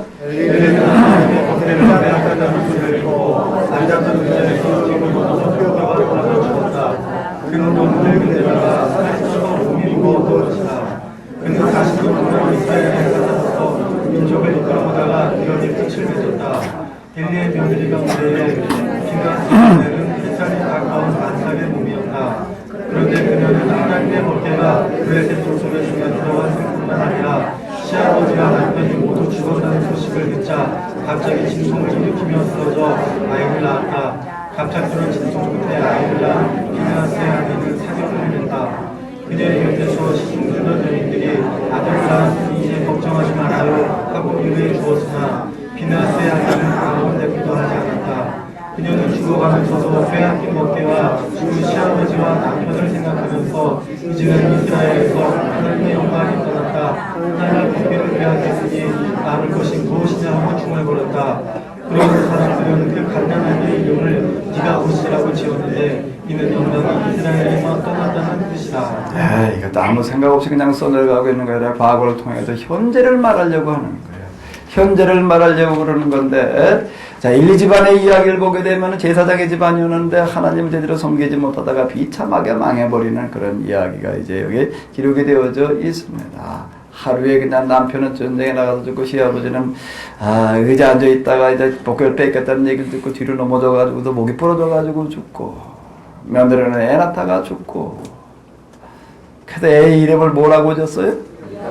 이가 보신 무슨 뜻이에요? 영광이 이스라엘에서 하나님의 영광이 이스라엘에서 떠났다.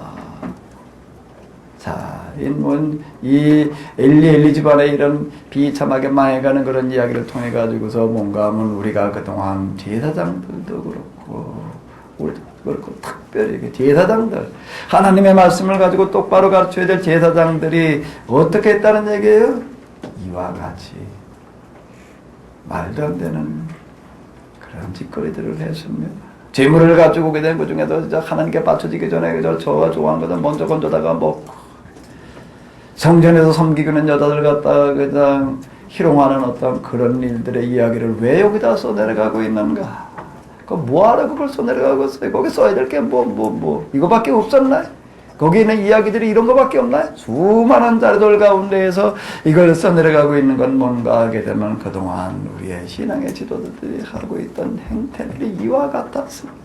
그 바람에 지금 뭔얘기 이야기의 마지막을 뭐라고요? 하나님의 영광 우리 가운데 떠나버리고 우리는 비참하게 이렇게 망해버리고 말았습니다. 엘리 집안에 중에 엘리는 목이 부러져서 죽고 비나스 그 아들 비나스는 전쟁에 나가서 죽고 며느리는 애 낳다가 죽고 집안에다 몰살다 하고 망해가는 그런 이야기가 뭔가 하면 사실은 자기들의 이야기를 써내려가고 있는 거예요. 우리가 이렇게 지금 망나니 짓을 하다가 이렇게 지금 망해버리고 말았습니다.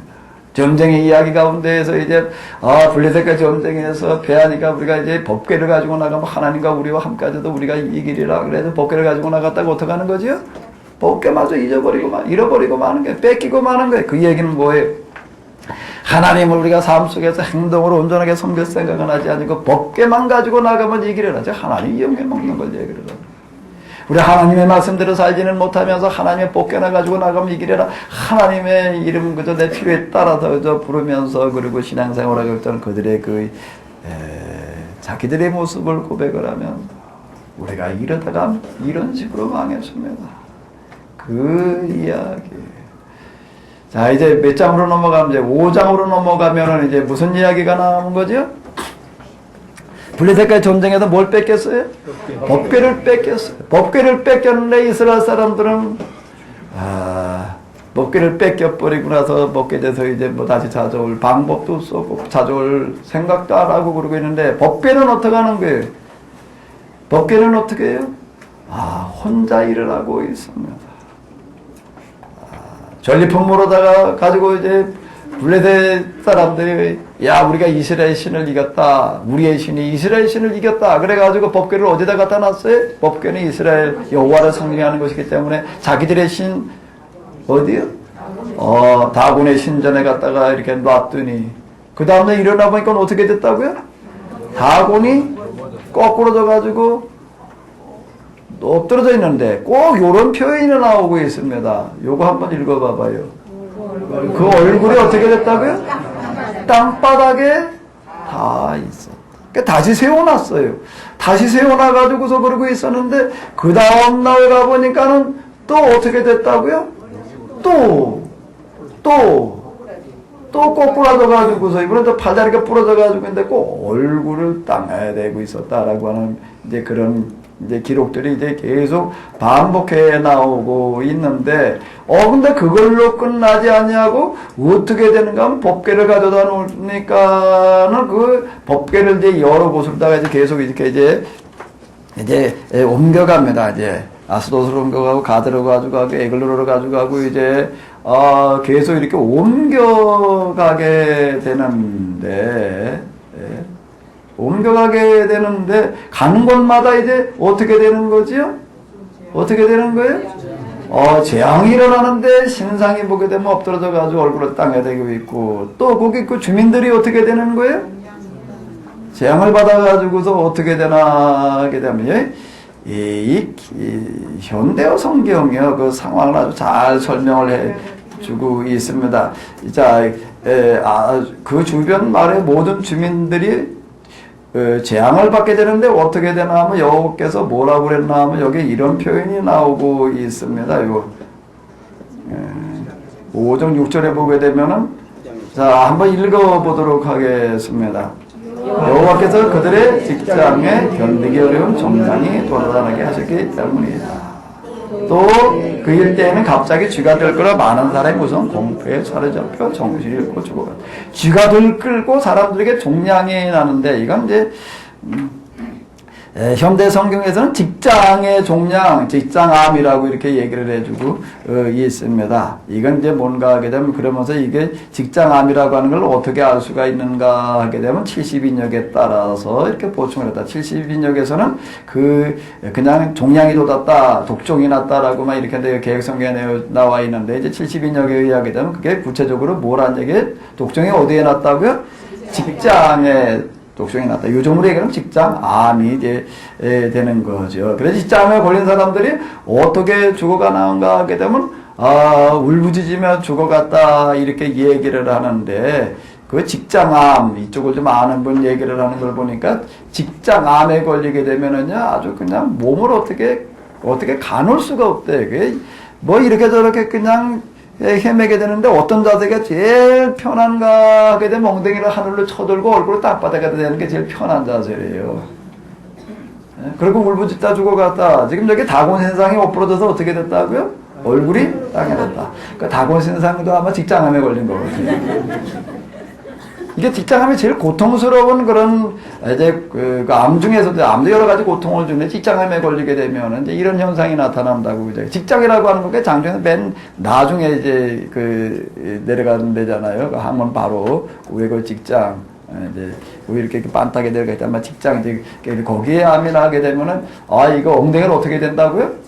쳐들고 얼굴을 땅바닥에 대고 울부짖다가 죽어갔다. 자, 이런 게 일어나다가 보니까 이제 가는 데마다 똑같은 일이 일어나다 보니까 이게 우연이 아니라 이게 이스라엘의 하나님이 진노해서 우리에게 이러시는구나. 이래가지고 이들이 어떻게 하는가 하게 되면 이제 그냥 가지고 있다가 우리가 뭐 나라가 다 망하겠다 그래가지고 이제 돌려보내는 어떤 그런 이야기가 이제 쭉 나오고 있습니다. 6장까지 이렇게 보게 되면 이제 법궤가 이렇게 돌아오는 이야기가 나오고 있어요. 자, 그럼 이제 이걸 쭈루루 이제 5장, 6장을 읽었는데 이제 또 물어봐야 돼. 뭘 물어봐야지요? 뭘 물어봐야 돼요? 물어보긴 뭘 물어봐. 그냥 기록됐으니까 기록됐지. 그래야 되나? 이걸 왜 이 이야기를 기록해놓고 있을까요? 법궤를 뺏겼다가 이렇게 법궤가 가는 곳마다 재앙이 일어나가지고 블레셋 사람들이 이제 어떻게 하는 게 법궤를 돌려보내. 돌려보낼 때 어떻게 돌려보내지요? 어떻게 돌려보내요? 짊어지고 왔나요? 와서 가져가라고 그랬나요? 새 수레를 만들어가지고 수레를 끌어보지 않은 암소 2마리, 새끼 나가지고서 지금 젖대지 않은 암소 2마리를 갖다 끌려가지고 보냈다라고 하는 그런 이야기 우리가 이제 잘 알고 있어요. 도대체 이건 뭘 말하려고 그러는 걸까요? 한번 여러분들이 이제 이 이야기를 써내가는 사람의 입장에 대해서 한번 생각을 해봐요. 이걸 왜 쓰고 있을까요? 왜 쓰고 있을까라고 이렇게 물으면서 대답을 찾으려면 항상 뭘 생각을 해야 되는가 하면은 역사서라고 하는 거, 과거의 사건을 통해서 뭘 말한다고요? 현재를 말한다라고 하는 것을 염두에 두면서 한번 해석을 해봐요.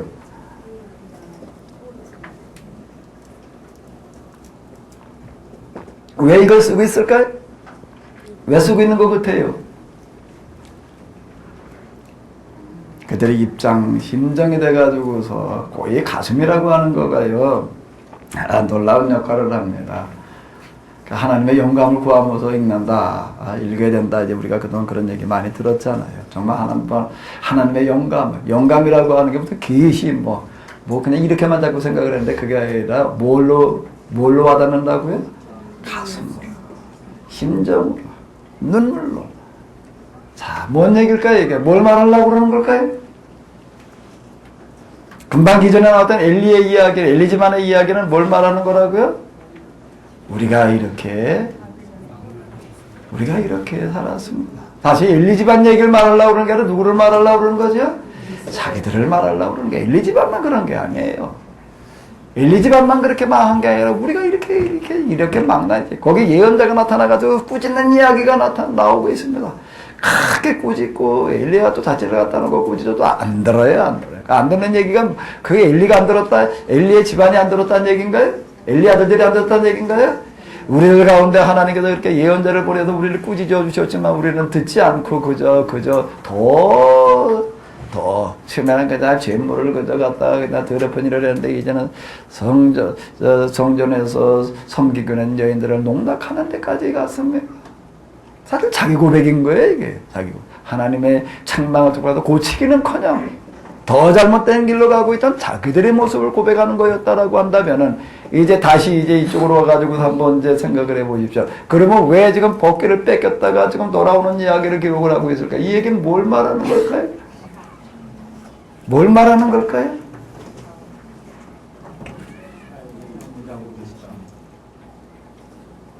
성경은 눈물로 쓰여져 있고요. 그 성경은 사실 눈물로 읽고 내려가야 됩니다. 이 성경에서는요, 눈물을 만나야 돼요. 쓰던 사람의 눈물을 만나야 되는 거고요. 그 사람을 통해서 흘리고 있는 하나님의 눈물을 만나야 돼요. 엘리 집안의 이야기에 이어서 지금 이 이야기가 나오건 뭘 말하는 걸까? 우리는 엘리의 집안, 엘리, 비나스, 그 못된 망나니 아들들 우리는 그렇게 살고, 그리고 위급하니까 그냥 여호와 이 법궤를 가지고 나가면 된다. 그저 급하니까 그냥 하나님 이름 부르고 도와주십시오. 그죠? 그러는 식으로 하나님 이용해 먹는, 그러다가 망해버리고 말았는데. 그리고 그 법궤는 지금 뭐가 돼가지고서요? 블레셋 전리품이 돼가지고서 지금 그 다곤 신전으로 끌려가 버리고 말았는데, 어느 누구도 법궤에 대해서 염려하는 사람은 없고, 법궤를 찾아오겠다고 생각하고 있는 사람도 없고, 관심도 없고, 그러고 있는데 법궤는 어떻게 하는 거예요? 다곤 신전에 가가지고 일을 하고 있는 거예요. 그 아스도스를 가가지고 또 가는 지역마다 뭘 하고 있는 거예요? 일을 하고 있는 거예요.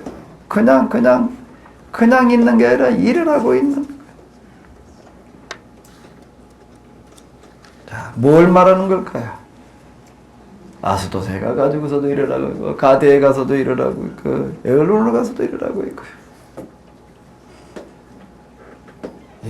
이전에 뭐가 있었는가 하면 신의 산 계약이라고 하는 게 있었는데, 이스라엘 사람들이 광야에 나와가지고 하나님과 맺은 계약이 있었어요.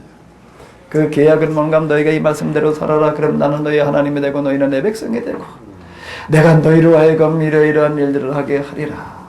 너희는 가나안 땅, 내가 이제 너희에게 땅을 주겠다. 너희는 이 땅에 들어가가지고 너희 말씀대로 살아라. 그러면 너희가 형통하리라. 계약을 맺었어요. 계약은 누가 지켜야 되는 거예요? 한 사람만 지키면 되나요? 어떻게 해야 돼요? 둘 다 지켜야 되는 거예요. 둘 다 지켜야지 계약은 성립되어지는 겁니다. 결혼이라고 하는 것도 하나의 계약이에요. 그 남편으로서 아내에서 지켜야 될 조건들이 있는 겁니다. 정도도 지켜야 되는 거고 여러 가지 성실성 기타 등등의 모든 그런 의무조항도 지켜야 되는 거예요. 그걸 저버리게 되면은 이 계약이 깨지는 거예요. 그럼 이제 파혼에 이르게 되는 겁니다. 마찬가지 하나님과 이스라엘은 무슨 관계였어요? 계약 관계. 근데 지금 엘리의 집안의 이야기는 뭔 얘기예요? 그 계약이라는 측면에서 이번에 이걸 다시 조건에 들어가 보게 되면 우리는 어떻게 했습니다? 하나님 말씀대로 살지 못했습니다. 바꿔 얘기를 하면 뭔 얘기가 되는 거죠? 계약을 지키지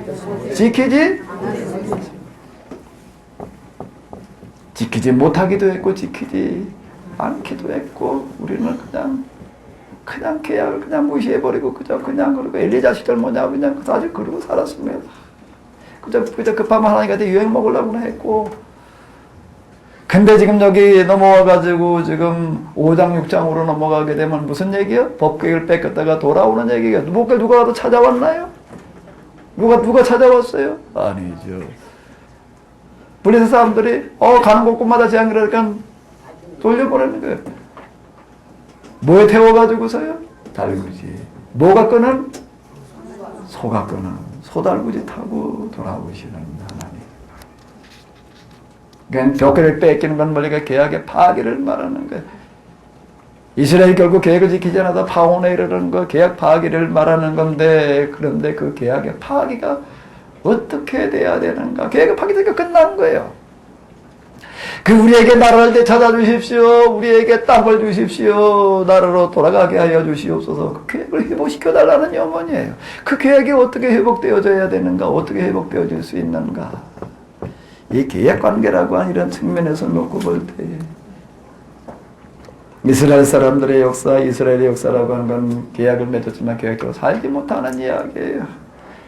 그런데도 불구하고 하나님께서는 계약의 한 축인 한 당사자는 하나님 어떻게 하시는 거예요? 이스라엘이 계약을 지키고 있을 때에만이 아니라 있지 않을 때에도 계약을 지키지 못할 때에도 어떻게 하는 거지요? 어떻게 하시는 거예요? 혼자 계약을 지키고 계시는 거예요. 혼자 계약을 지키고 계시는 하나님께서 지켜야 될 부분만 지키고 계시는 게 아니라 이스라엘이 해야 될 목까지 또 맡아가지고 계약을 지키고 계시는 하나님. 사실은 그 구약뿐만 아니라 신약으로 넘어오면서 이게 대주제 하나님과 우리의 관계는 무엇 때문에 가능한가 하게 되면 내가 하나님 말씀대로 계획을 충실하게 이행을 해가지고 하나님과 나와의 관계가 유지되어지고 있는가? 사실 아니에요. 그렇게 고백할 수 있는 사람은 아무도 없습니다.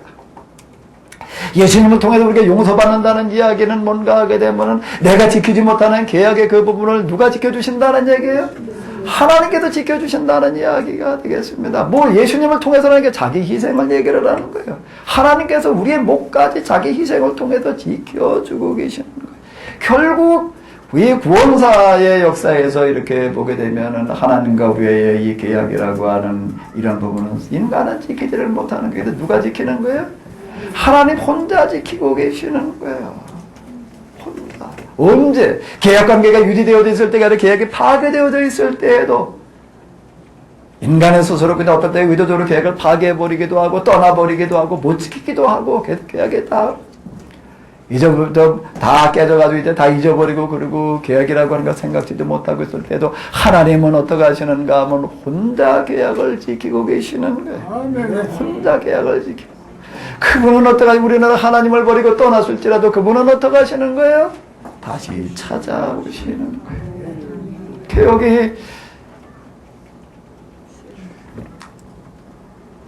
망구사를 써내려가고 있는 사람은 그 지난날의 이야기를 쭉 읽어 내려가면서 자료들을 갖다가 정리를 하면서 지금 여기에 지금 이게 쭉 크게 한번 넓은 의미를 놓고 봐봐요. 뭘 말하려고 하는지가 보이잖아요. 이 나라가 이렇게 회복되어지려면 한나의 눈물이 있어야 된다. 누구와 같은 지도자가 있어야 된다. 사무엘과 같은 지도자가 있어야 된다. 이제 그 다음엔 뭘 말해야 되는 거예요? 우리는 계약을 맺은 백성이었지만 계약을 지키지를 못했습니다. 그런데 어떻게 해야 돼? 이 계약이 회복되어지려면 이제 어떻게 해야 돼? 우리가 뭘 어떻게 가지고서 우리가 할 수 있는 건 한나의 눈물과 같은 눈물까지 이고 그 이상 할 수 있는 게 우리에게는 없습니다. 이제 그 눈물이 무엇을 가능하게 하리라? 잃어버린 복개가 어떻게 해야 되는 것을 하나님이여 이제 우리에게 다시 오시옵소서. 옛날 블레셋에게 복개를 빼앗겼을 때에 그 가는 곳곳마다 무슨 암이요? 직장암이 독해해가지고 블레셋 사람들이 벌벌 떨고 두려워서 새수레를 만들어가지고 암소 2마리에 실려보내게 했던 그 이야기를 통해서 과거의 복개가 돌아왔던 그 이야기를 통해서 과거의 사건을 통해서 뭘 말한다고요? 현재의 당면한 문제. 이제 하나님과의 계획관계가 깨져가지고서 이렇게 비참한 이런 노예살이로 전락한 우리에게 이제 하나님이여 다시 돌아오시옵소서. 돌아오시옵소서. 오셔서 이 계약을 회복시켜 주시옵소서. 이게요. 제가 이 성경은 눈물로 쓰여진 거다.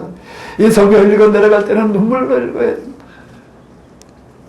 하나님의 입장, 하나님의 심정으로 있자라고 하는 건 이걸 얘기를 하는 겁니다. 뭘 말하려고 그러는가? 뭐 이거 그렇게 어려운 얘기인가요? 우리가 이렇게 생각을 안 해봤을 뿐이죠. 거기 그냥 복귀 얘기가 있어. 거기 그냥 뭐 사무엘의 얘기가 있어. 한나의 기도 얘기가 있어. 그래서 애 낳지 못하는 여자한테 가서 누구 얘기 읽어주고? 누구 얘기 읽어주고? 한나 얘기 읽어주고. 그러니까 한나가 애 낳지 못할 때 기도해가지고 애 낳았으니까 그냥 이거 가지고 한번 기도해봐. 또 그저 이 비슷하게나 써먹다가 말았지. 진짜 정작 한나의 이야기가 뭘 말하려고 하지 왜 그 약을 쓰고 있는지 거기에 담겨져 있는 그 기록자들의 눈물, 그 기록자들을 통해서 흘리고 계시는 하나님의 눈물까지는 우리가 못 가고 있었던 거죠. 그래서 인간적인 문학적인 해석이나 그냥 신학적인 해석이나 요즘에 현대신학으로 넘어가지고 여기다 역사 비평적인 그런 해석이다 그냥 그러고 그 해석하기라고 하는 거가 그런 해석하기였지. 이제 여기에 무슨 해석이요? 눈물의 해석.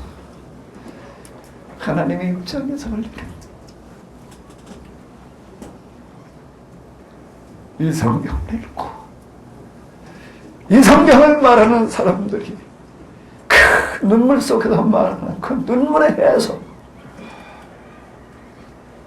그 해석이 오늘 우리를 살리게 될 줄로 믿습니다.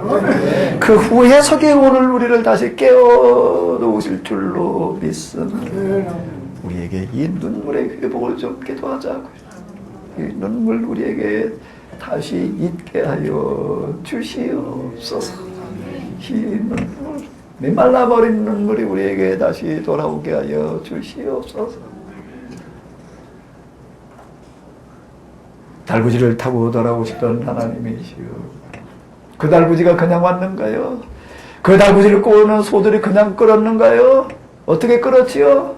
어떻게 끌었어요? 그 달구지를 끌은 소들이 무슨 소들이에요? 새끼 떼놓은 소리. 젖 먹는 새끼가 떼놓고 그리고 수레를 끌어본 적도 없는 소들이 그 끌고 간다는 건 사실 무가능한 얘기예요. 새끼를 떼어놓고 어떻게 의미가 가요? 달구지 끌어보지도 않는데 혼자 끌고 가게 하는 게 둘이 끌고 가게 하는 거예요. 서로 보조가 맞아야 되는데 언제 끌어봤어야지. 그 소가 뭐 손은 저절로 그냥 아무나 갖다 그냥 아무 소나 갖다 그냥 달구지 끌어라는 그거 많이 가르쳐야 돼요. 바꾸는 게 아무거나 아무 소나 갖다 손은 저절로 그냥 바꿔놔요. 잘 말해. 우리 어렸을 때 많이 봤어요. 이제 춤으로 나가서 바꾸는 소들 앞에다 하나 곱비 잡고 끌어요. 하나 다 가르쳐야지 돼. 이거를 다 맨날 며칠 부자가 나가서 바꾸는 때 이제 새소로 사다 이게 밭을 가르치는데 바꾸는 걸 가르치는데 누가 끌었나면 아들이 끌었대. 아들이 끌어가는데 뒤에 아버지가 쟁기를 끌고 있으니까 서라 가라 그럴 수가 있나? 뭐라고 그래야 돼? 쓰세요, 가세요, 도세요. 그리고 가르쳤지. 나중에 이 소가 가다 쓰려면 뭐라고 해야 돼? 서요? 쓰세요. 도를 내면 뭐라고 해야 돼? 도세요. 가세요. 돈 된 말을 써야 되더라. 가르쳐야지 되는 거다. 가르친 적이 없는 소들이 둘이 그걸 끌고 가는 거예요. 새끼를 떼놓고 그러고 어떻게 하고 갔다고요? 소들이 눈물을 흘리고 소들 눈물을 흘리더라고요. 눈이 크기 때문에 눈물도 많아요. 눈물을 떨면서 가고 있는 소의 모습을 한번 어디 머릿속을 그려보세요. 그 얘기가 뭔 얘기예요? 그 소들이 흘리고 있는 눈물. 그건 뭐 새끼 때려 소가 새끼 생각하고 울었겠지. 새끼들이 저기서 엄마 부르고 있으니까. 그 얘기일까요?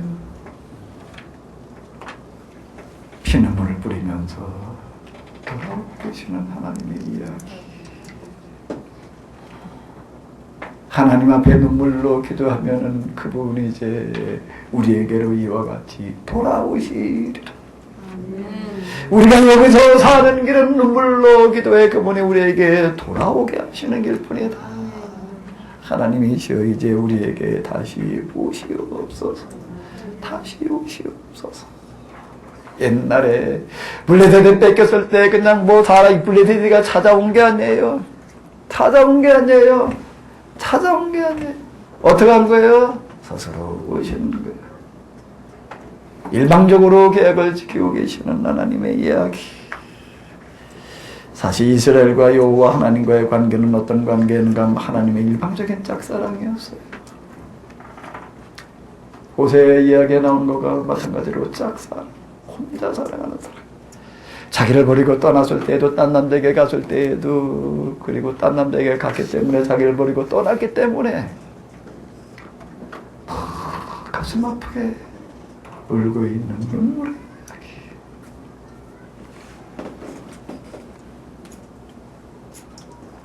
하나님께서 우리를 사랑하시는 사랑은 일방적인 짝사랑인 줄로 믿습니다.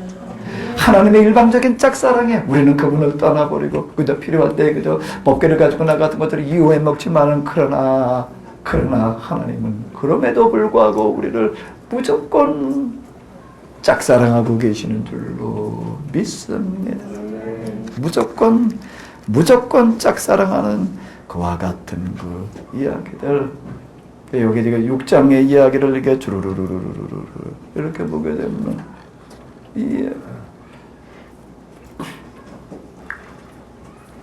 그러다가 이게 이 법궤가 이제 갔다가 기란 여아림 사람들이 이제 추수를 하다가 보니까 법궤가 돌아오고 있길래 그냥 너무나도 기쁜 나머지 와가지고서 이제 어떻게 하는가 하게 되면 이제 잔치를 벌이겠습니다. 추수라고 하는 거는 건 바쁜 시기예요. 이스라엘에게 추수라고 하는 건 추수가 끝나고 우기가 시작되기 때문에 그거 빨리빨리 시작하지 않으면 안 되는 거예요. 근데 그거 다 집어치고 이제 뭐 하고 있는 거예요? 이제 모여가지고 정말 하나님 앞에 모여가지고서 지금 그러니까 화목제지를 지내고 있는데 그 이야기 보게 되면은 읽고 내려가다가 좀 의아한 이야기가 좀 나오고 있습니다. 이게 사실 이걸 하나하나를 지금 제가 일방적으로 이렇게 설명하고 넘어가는데 이게 질문 토론으로 이렇게 하나하나 이제 그걸 찾아나가다 보게 되면은 이제 이걸 해석하는 그런 능력들, 이제 사고하는 능력들, 이제 이런 것들이 이제 생길 거예요. 근데 이제 좀 자기 생각 같았으면 좀 그렇게 했으면 좋겠는데 이걸 가지고 한번 질문을 던져봐라. 이거 한번 읽어보겠습니다. 자, 한번 읽어보세요. 5절만 한번 읽어봐요. 그런데 베들레헴 사람들이 여호와의 법궤를 보고 기뻐하며 뛰어가 맞이할 때에 여호와의 아들들은 이렇게 하지 않고 방황하였다. 베들레헴 사람이 여호와의 법궤를 존중하지 않기 때문에 여호와께서는 베들레헴에서 죽은 자 가운데서 수십명을 쳐 죽이는 중한벌을 내리셨다. 여호와께서 무서운 형벌을 내리셨기 때문에 백성이 아주 슬퍼하였다. 이건 좀 그래도 현대 성경을 읽으면 조금 나은데요.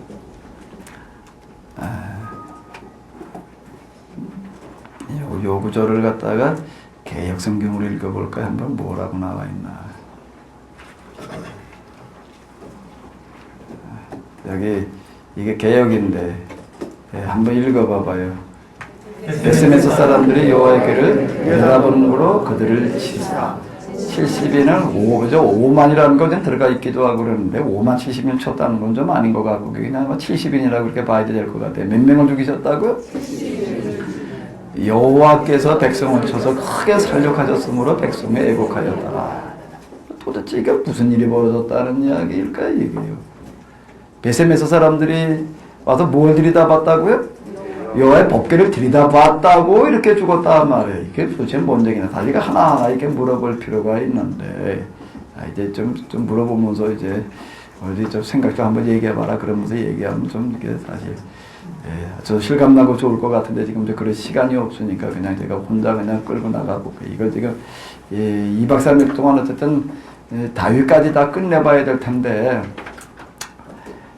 끝내봐야죠? 네. 제가 대충 하다가 그냥 혼대까지 하다 말까요? 이거 끝내려면 방법이 한 가지밖에 없을 것 같아요. 어떻게 하면 될까요? 예? 밤새는 수밖에 없을 것 같아요. 어떻게 밤새 가고 돼 있어요? 한 분만 그런 것 같은데? 이거 시간이 좀 많이 걸려요. 지금 여기 이제 좀 이렇게 빨리빨리 넘어가는데 다윗 이야기로 들어가서는 좀 한 구절 좀 이 오해를 막기 위해서요. 그동안 우리가 다윗에 대해서 오해한 것들을 좀 풀기 위해서는 한 구절 좀 세밀하게 좀 해석을 해봐야 될 텐데 이게 지금 어디까지 갈 수 있을려나 모르겠네요. 자, 왜 법궤가 돌아왔을 때에 여기 지금 여기 보니까 몇 명이 죽어갔다고요? 70명. 왜 죽었다고요? 법궤를 들이다봤다고 죽었다. 그걸 이제 여기 현대 성경은 조금 이해할 수 있도록 풀어서 설명을 해놨습니다. 베세메스 사람들이 여호와의 법궤를 보고 기뻐하며 뛰어가 맞이할 때 누구의 아들들이요? 여고니아의 아들들은 그렇게 하지 않고 어떻게 하고 있었다? 이 법궤를 들이다봤다라는 그 이야기에 대한 해석을 조금 이제 이렇게 70인역 이런 거에 따라서 70인역이라고 하는 성경이 있는데 이제 이거에 따라서 이제 단순하게 그냥 법궤를 들이다봤다고 그게 죽였다? 그건 너무 좀 뭔가 앞뒤가 안 맞는 어떤 그런 이야기가 참 쉽지 않으니까 이제 설명을 해 놓은 건데 뭔가 하면 여고니아 아이들은 어떻게 했다고요? 뭘 할 때 법궤가 돌아오는 걸 보고 다 이렇게 추수하다 말고 추수기라고 하는 게 굉장히 중요한 게 1년 농사 져가지고도 갖다 이제 모아드리는 건데 그거 끝나면 뭐가 온다고요? 비가 와요. 그럼 아주 중요한 시기예요. 중요한 시기인데 지금 추수하는 것보다 더 중요한 걸 뭘로 여기고 있는 거예요? 법궤를 맞아들이는 것을 더 중요하게 여기고 있는데 누구의 아들들은요? 요고냐의 아들들은 그건 하나님의 법궤를 맞아들이는 건 놔두고 뭐예요? 수수방관했다라고 하는 건 자기들의 일에만 추수하고 그저 그러는 거에만 신경 자기 일에만 신경을 썼다. 그것 때문에 베세메스 주민들 가운데 몇 명을 쳐 죽였다? 뭔 얘기가 되는가 하면 여기 주민들 가운데에서 여호와의 법궤가 이렇게 돌아왔을 때 이걸 기뻐하고 이거에 우선시하기보다는 그저 자기 일에 관심 가지고 자기 일에 치중하던 사람들이 어떻게 했다는 얘기예요? 자, 이걸 무엇을 얘기하려고 그러는 걸까요? 왜 이 이야기를 여기다 기록을 해놓고 있을까요? 아무 생각 없이 그냥 기록해 놓은 걸까요? 이런 일이 있었으니까 그냥 기록해 놓은 걸까요? 이 이야기를 통해서 뭘 하려고 그러는 거라고? 현대를 말하려고 그러는 거예요. 뭘 어떻게 말하려고 그러는 걸까요? 이제 뭐 해석하는 거 그렇게 어렵지 않지요? 어떤 상황을 염두에 둬보면요? 어떻게 하는 상황이요? 이스라엘의 비참한 바벨론 포로기라는 그 상황이었어. 그때 절대 절명의 과제는 뭐예요? 나라의 회복이에요. 땅을 되찾는 거예요.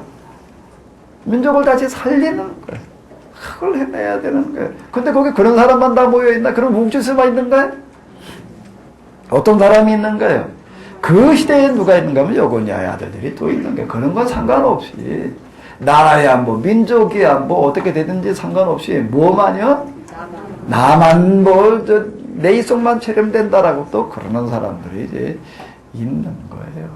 그러니까 이걸 통해 가지고서 우리는 가늠해 볼 수 있는 거예요. 바벨론 포로기에 보게 되면 거기에 다 그렇게 묵지사들만 있었던 것은 그런 비참한 상황에 대해서도 그저 제살길만 모색하고 나라야 민족이 어떻게 되거나 말거나 상관없이 그저 자기 이속이나 차리려고 그런 사람들도 또 많이 있었다라고 하는 것을 얘기를 하고 있는 거죠. 그러니까 이건 누구를 향한 경고가 되는 거예요?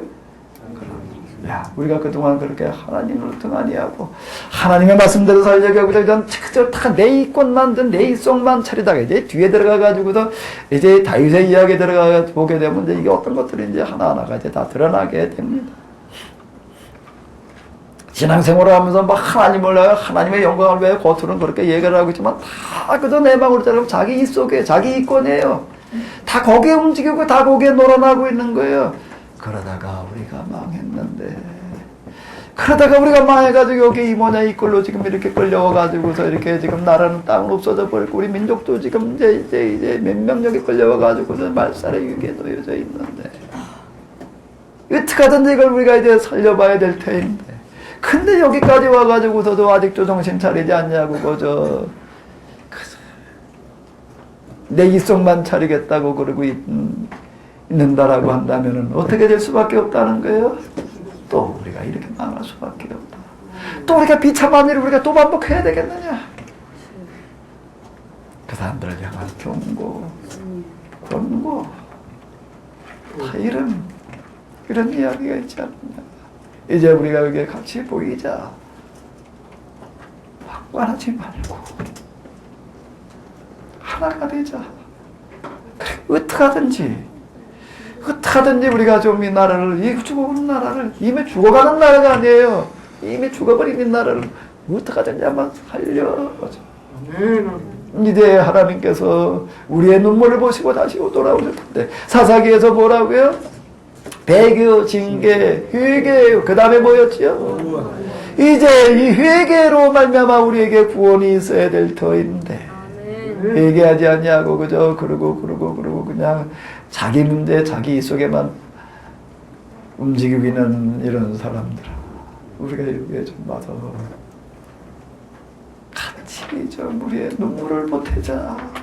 같이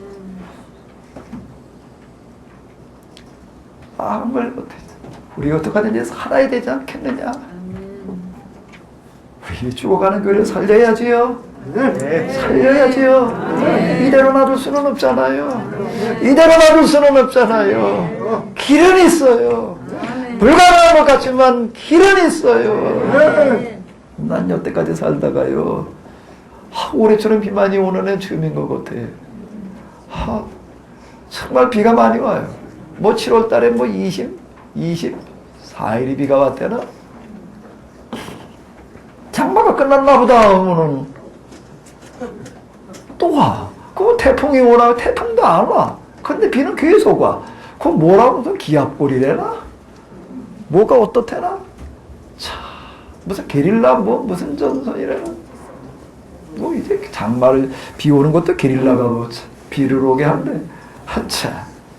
어쨌든 비가 많이 와. 뭐 오늘도 오더라고요. 뭐 비 안 오는 날에도 이제 없을 것 같아요. 이제 그 우리나라 이제 장마가 있는 게 아니라 뭐가 있는 우기가 있는 것 같아요. 우기. 이제 아주 있나 여름 내내 이제 비만 올 작정인 것 같아요. 이제 포도농사 짓는 사람 모두 얘기했다는 거 이렇게 보니까 뭐 포도농사 몇십 년에 올해만큼 그냥 포도 안 되는 애가 처음이다 말이에요. 뭐 이렇게 얘기를 하더라고. 해를 봐야지 포도가 열리지. 이게 뭐 도대체가. 비만 와 그냥 이제.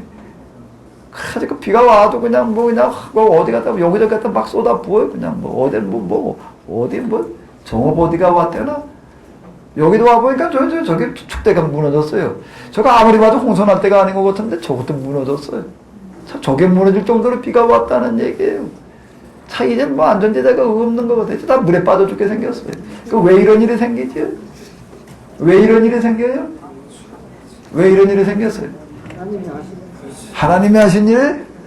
그 이전에 우리의 뭐요? 욕심. 과학이라고 하는 이름에 문화라는 표지라는 욕심이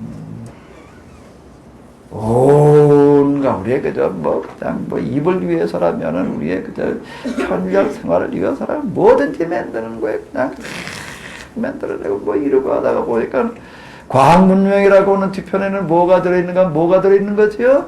환경 파괴라고 하는 게 또 들어있는. 과학 문명의 혜택이라고 하는 게, 혜택이라는 게 주어지는 만큼 뭐가?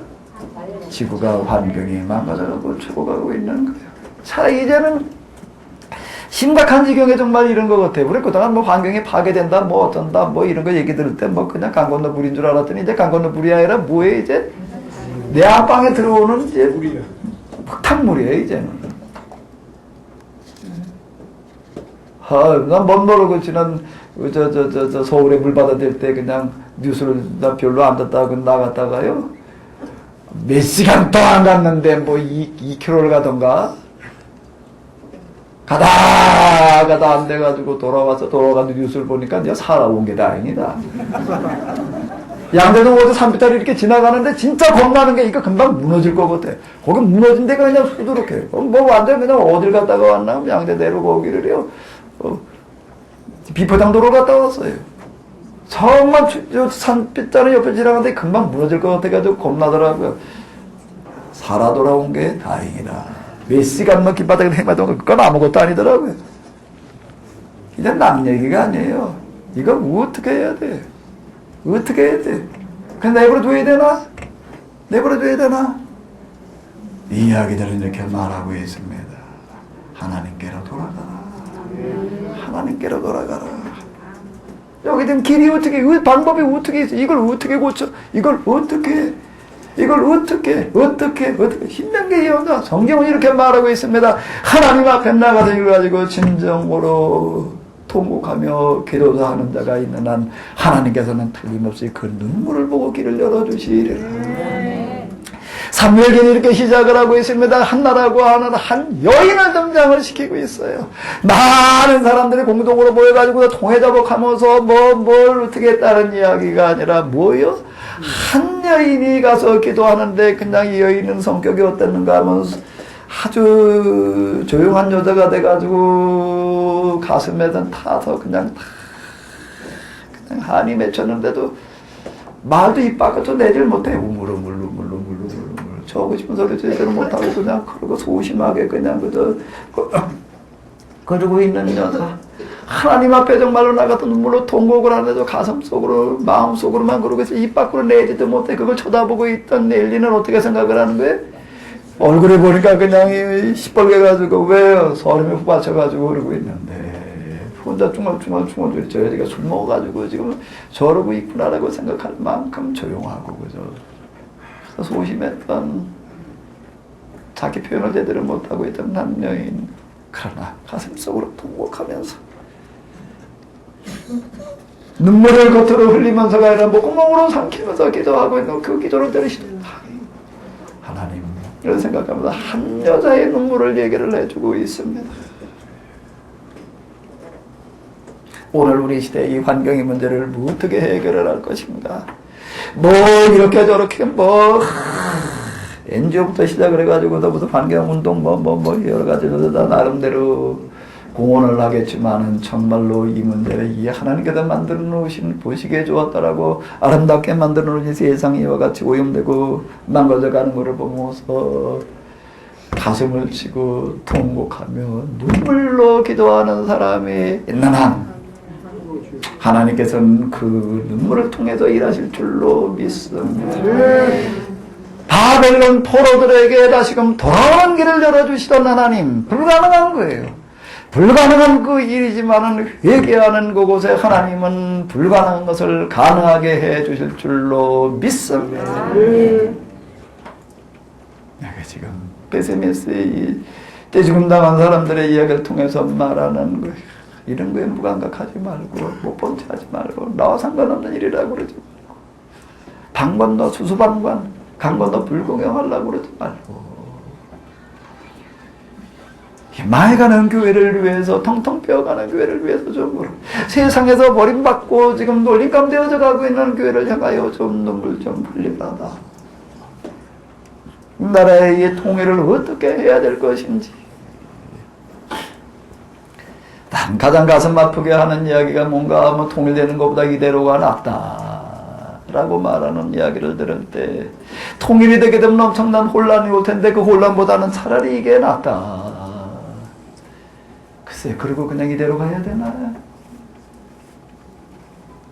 혼란을 극복할 방법을 찾고 최소화시킬 수 있는 방법을 찾고 그리고 이 비참한 우리의 분단의 현실을 어떻게 해결을 해봐야죠.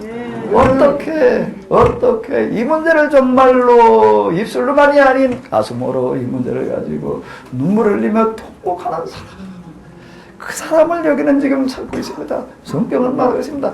이건 과거의 사건을 통해서 뭘 말하는 거라고요? 현재를 말하는 거예요. 오늘 우리가 이 역사서를 읽고 내려가면서는 과거의 역사에 있었던 이런 이야기를 통해서 또 뭘 말하는 거죠? 오늘 우리의 현실을 말해야 되는 거예요. 한나의 눈물은 오늘 우리에게도 유효합니다. 법궤를 타고 다구지를 타고 소다구를 타고 돌아오시는 법궤의 이야기는 오늘 우리에게도 해당되어질 수 있는 이야기입니다. 오늘 우리에게 하나님이시여 우리의 한국교회에 다시 돌아오시옵소서. 우리의 이 분단의 현실 속에 다시 돌아오시옵소서. 이 나라에서는 무슨 살을 빼기 위해서 생명을 걸고 그냥 그러고 있고, 한쪽 저쪽에서는 지금 굶어 죽어가지고서 그냥 군인들까지 참 사진을 보내다 병자 수준. 내가 의심을 했어요. 그 사진을 보면 일본 병자들만 갖다 저기 군복이 펴놓고 저렇게 찍혀서 보내는 건가 하는 생각 빼보는데, 탈북한 사람들 이런 거 얘기하는 거 보니까 탈북한 사람들이 우리나라에 온 지 몇 년 됐는지를 뭘 보면 안 하면 밥 먹는 걸 보면은 안 돼. 처음에 온 사람들은 그냥 밥을 보기만 하면 못 간다고요? 몇 년 차쯤 됐는지 밥 먹는 걸 보면은 안다. 처음에 그냥 환장하듯이 먹는다는 거예요. 이 비참한 현실을 어찌해야 될까? 여기에 좀 한나처럼 볼 사람 좀 없는가?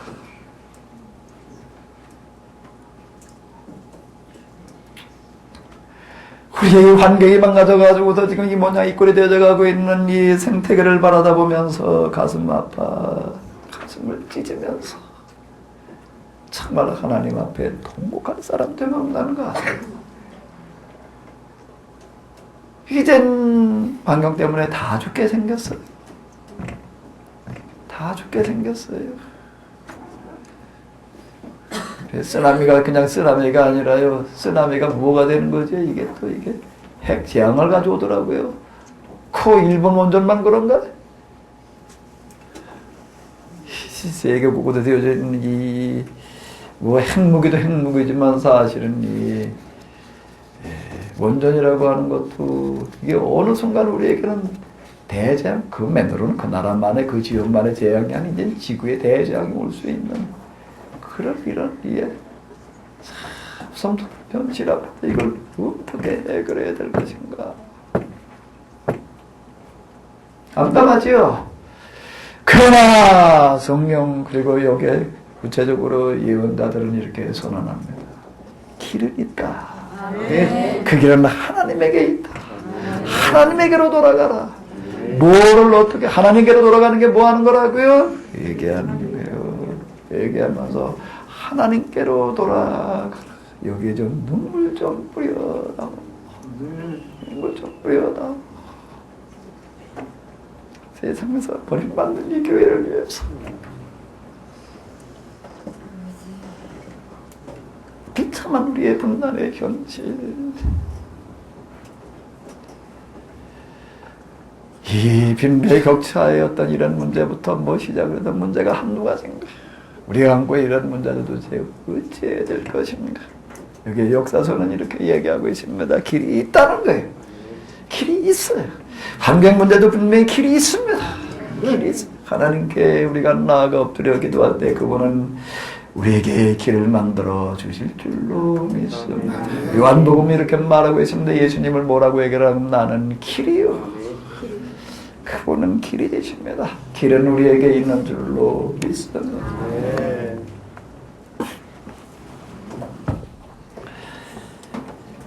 이 더운 한여름에 여기까지 오셨는데요.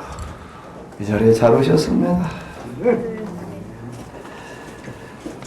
여기 우리 한번 하나님의 눈물을 좀 회복해 보자고요. 고달픈 우리의 현실 속에서 내 문제만 파묻혀 있다는 거예요. 이제 이 역사서를 읽고 내려가면서 이 역사서는 우리에게 지금 뭘 말하고 있는지. 여기는 정말로 역사적인 통곡이 들어 있습니다.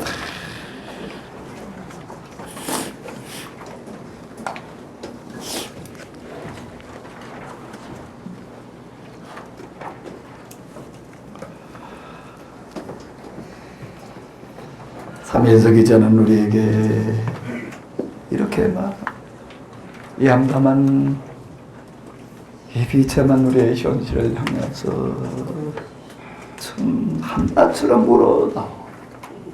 한나처럼 울어다오. 한나의 눈물을 좀 흘려다오. 법계는 실은 달구지를 이야기를 하면서 이렇게 말하고 있습니다. 하나님의 눈물, 소의 눈물을 통해서 흘리시던 하나님의 눈물을 기억해다오. 우리가 그분을 버리고 떠났을 때 소달구지를 통해 그냥 돌아오신 게 아니라 소를 통해서 통곡하면서 돌아오시던 하나님의 통곡의 음성을 좀 들어다오. 망해가는 우리의 현실의 세상, 그렇게 뭐 세상을 선교하겠다고, 민족을 복음화하겠다고, 무슨 성교화를 어떻게 하겠다고, 그 결과가 뭔가 도대체 지금 어디에 와 있는가. 목회에 좀 능력이 있고 재간이 있다라고 하는 사람들은 다 그저 큰 교회 만들어가지고 자기 과시하기에 바빴고, 참 우리의 이 비참한 현실을 어떻게 해야 될 것인가, 어떻게 해야 될 것인가. 우리 사무엘기에서 한번 대자 좀 찾다고요. 이 시간 우리 기도 좀 하겠습니다. 우리에게 한나의 눈물을 주시옵소서. 이 눈물을 주시옵소서. 메말라 있는 내 가슴 속에, 활락해 있는 내 가슴 속에 하나님의 눈물이 회복되게 하여 주시옵소서. 이 시간 여기까지 오게 하신 하나님이시여, 우연이 아닌 줄로 믿습니다. 하나님의 눈물이 내 앞에 강같이 흐를 수 있게 하여 주시옵소서. 그 눈물로 성경을 보게 하여 주시옵소서. 그 눈물 속에도 하나님을 다시 만나게 하시옵소서. 그 눈물 속에서 성경이 다시 열려지게 하여 주시옵소서. 우리 주여 세 번 부르시겠습니다.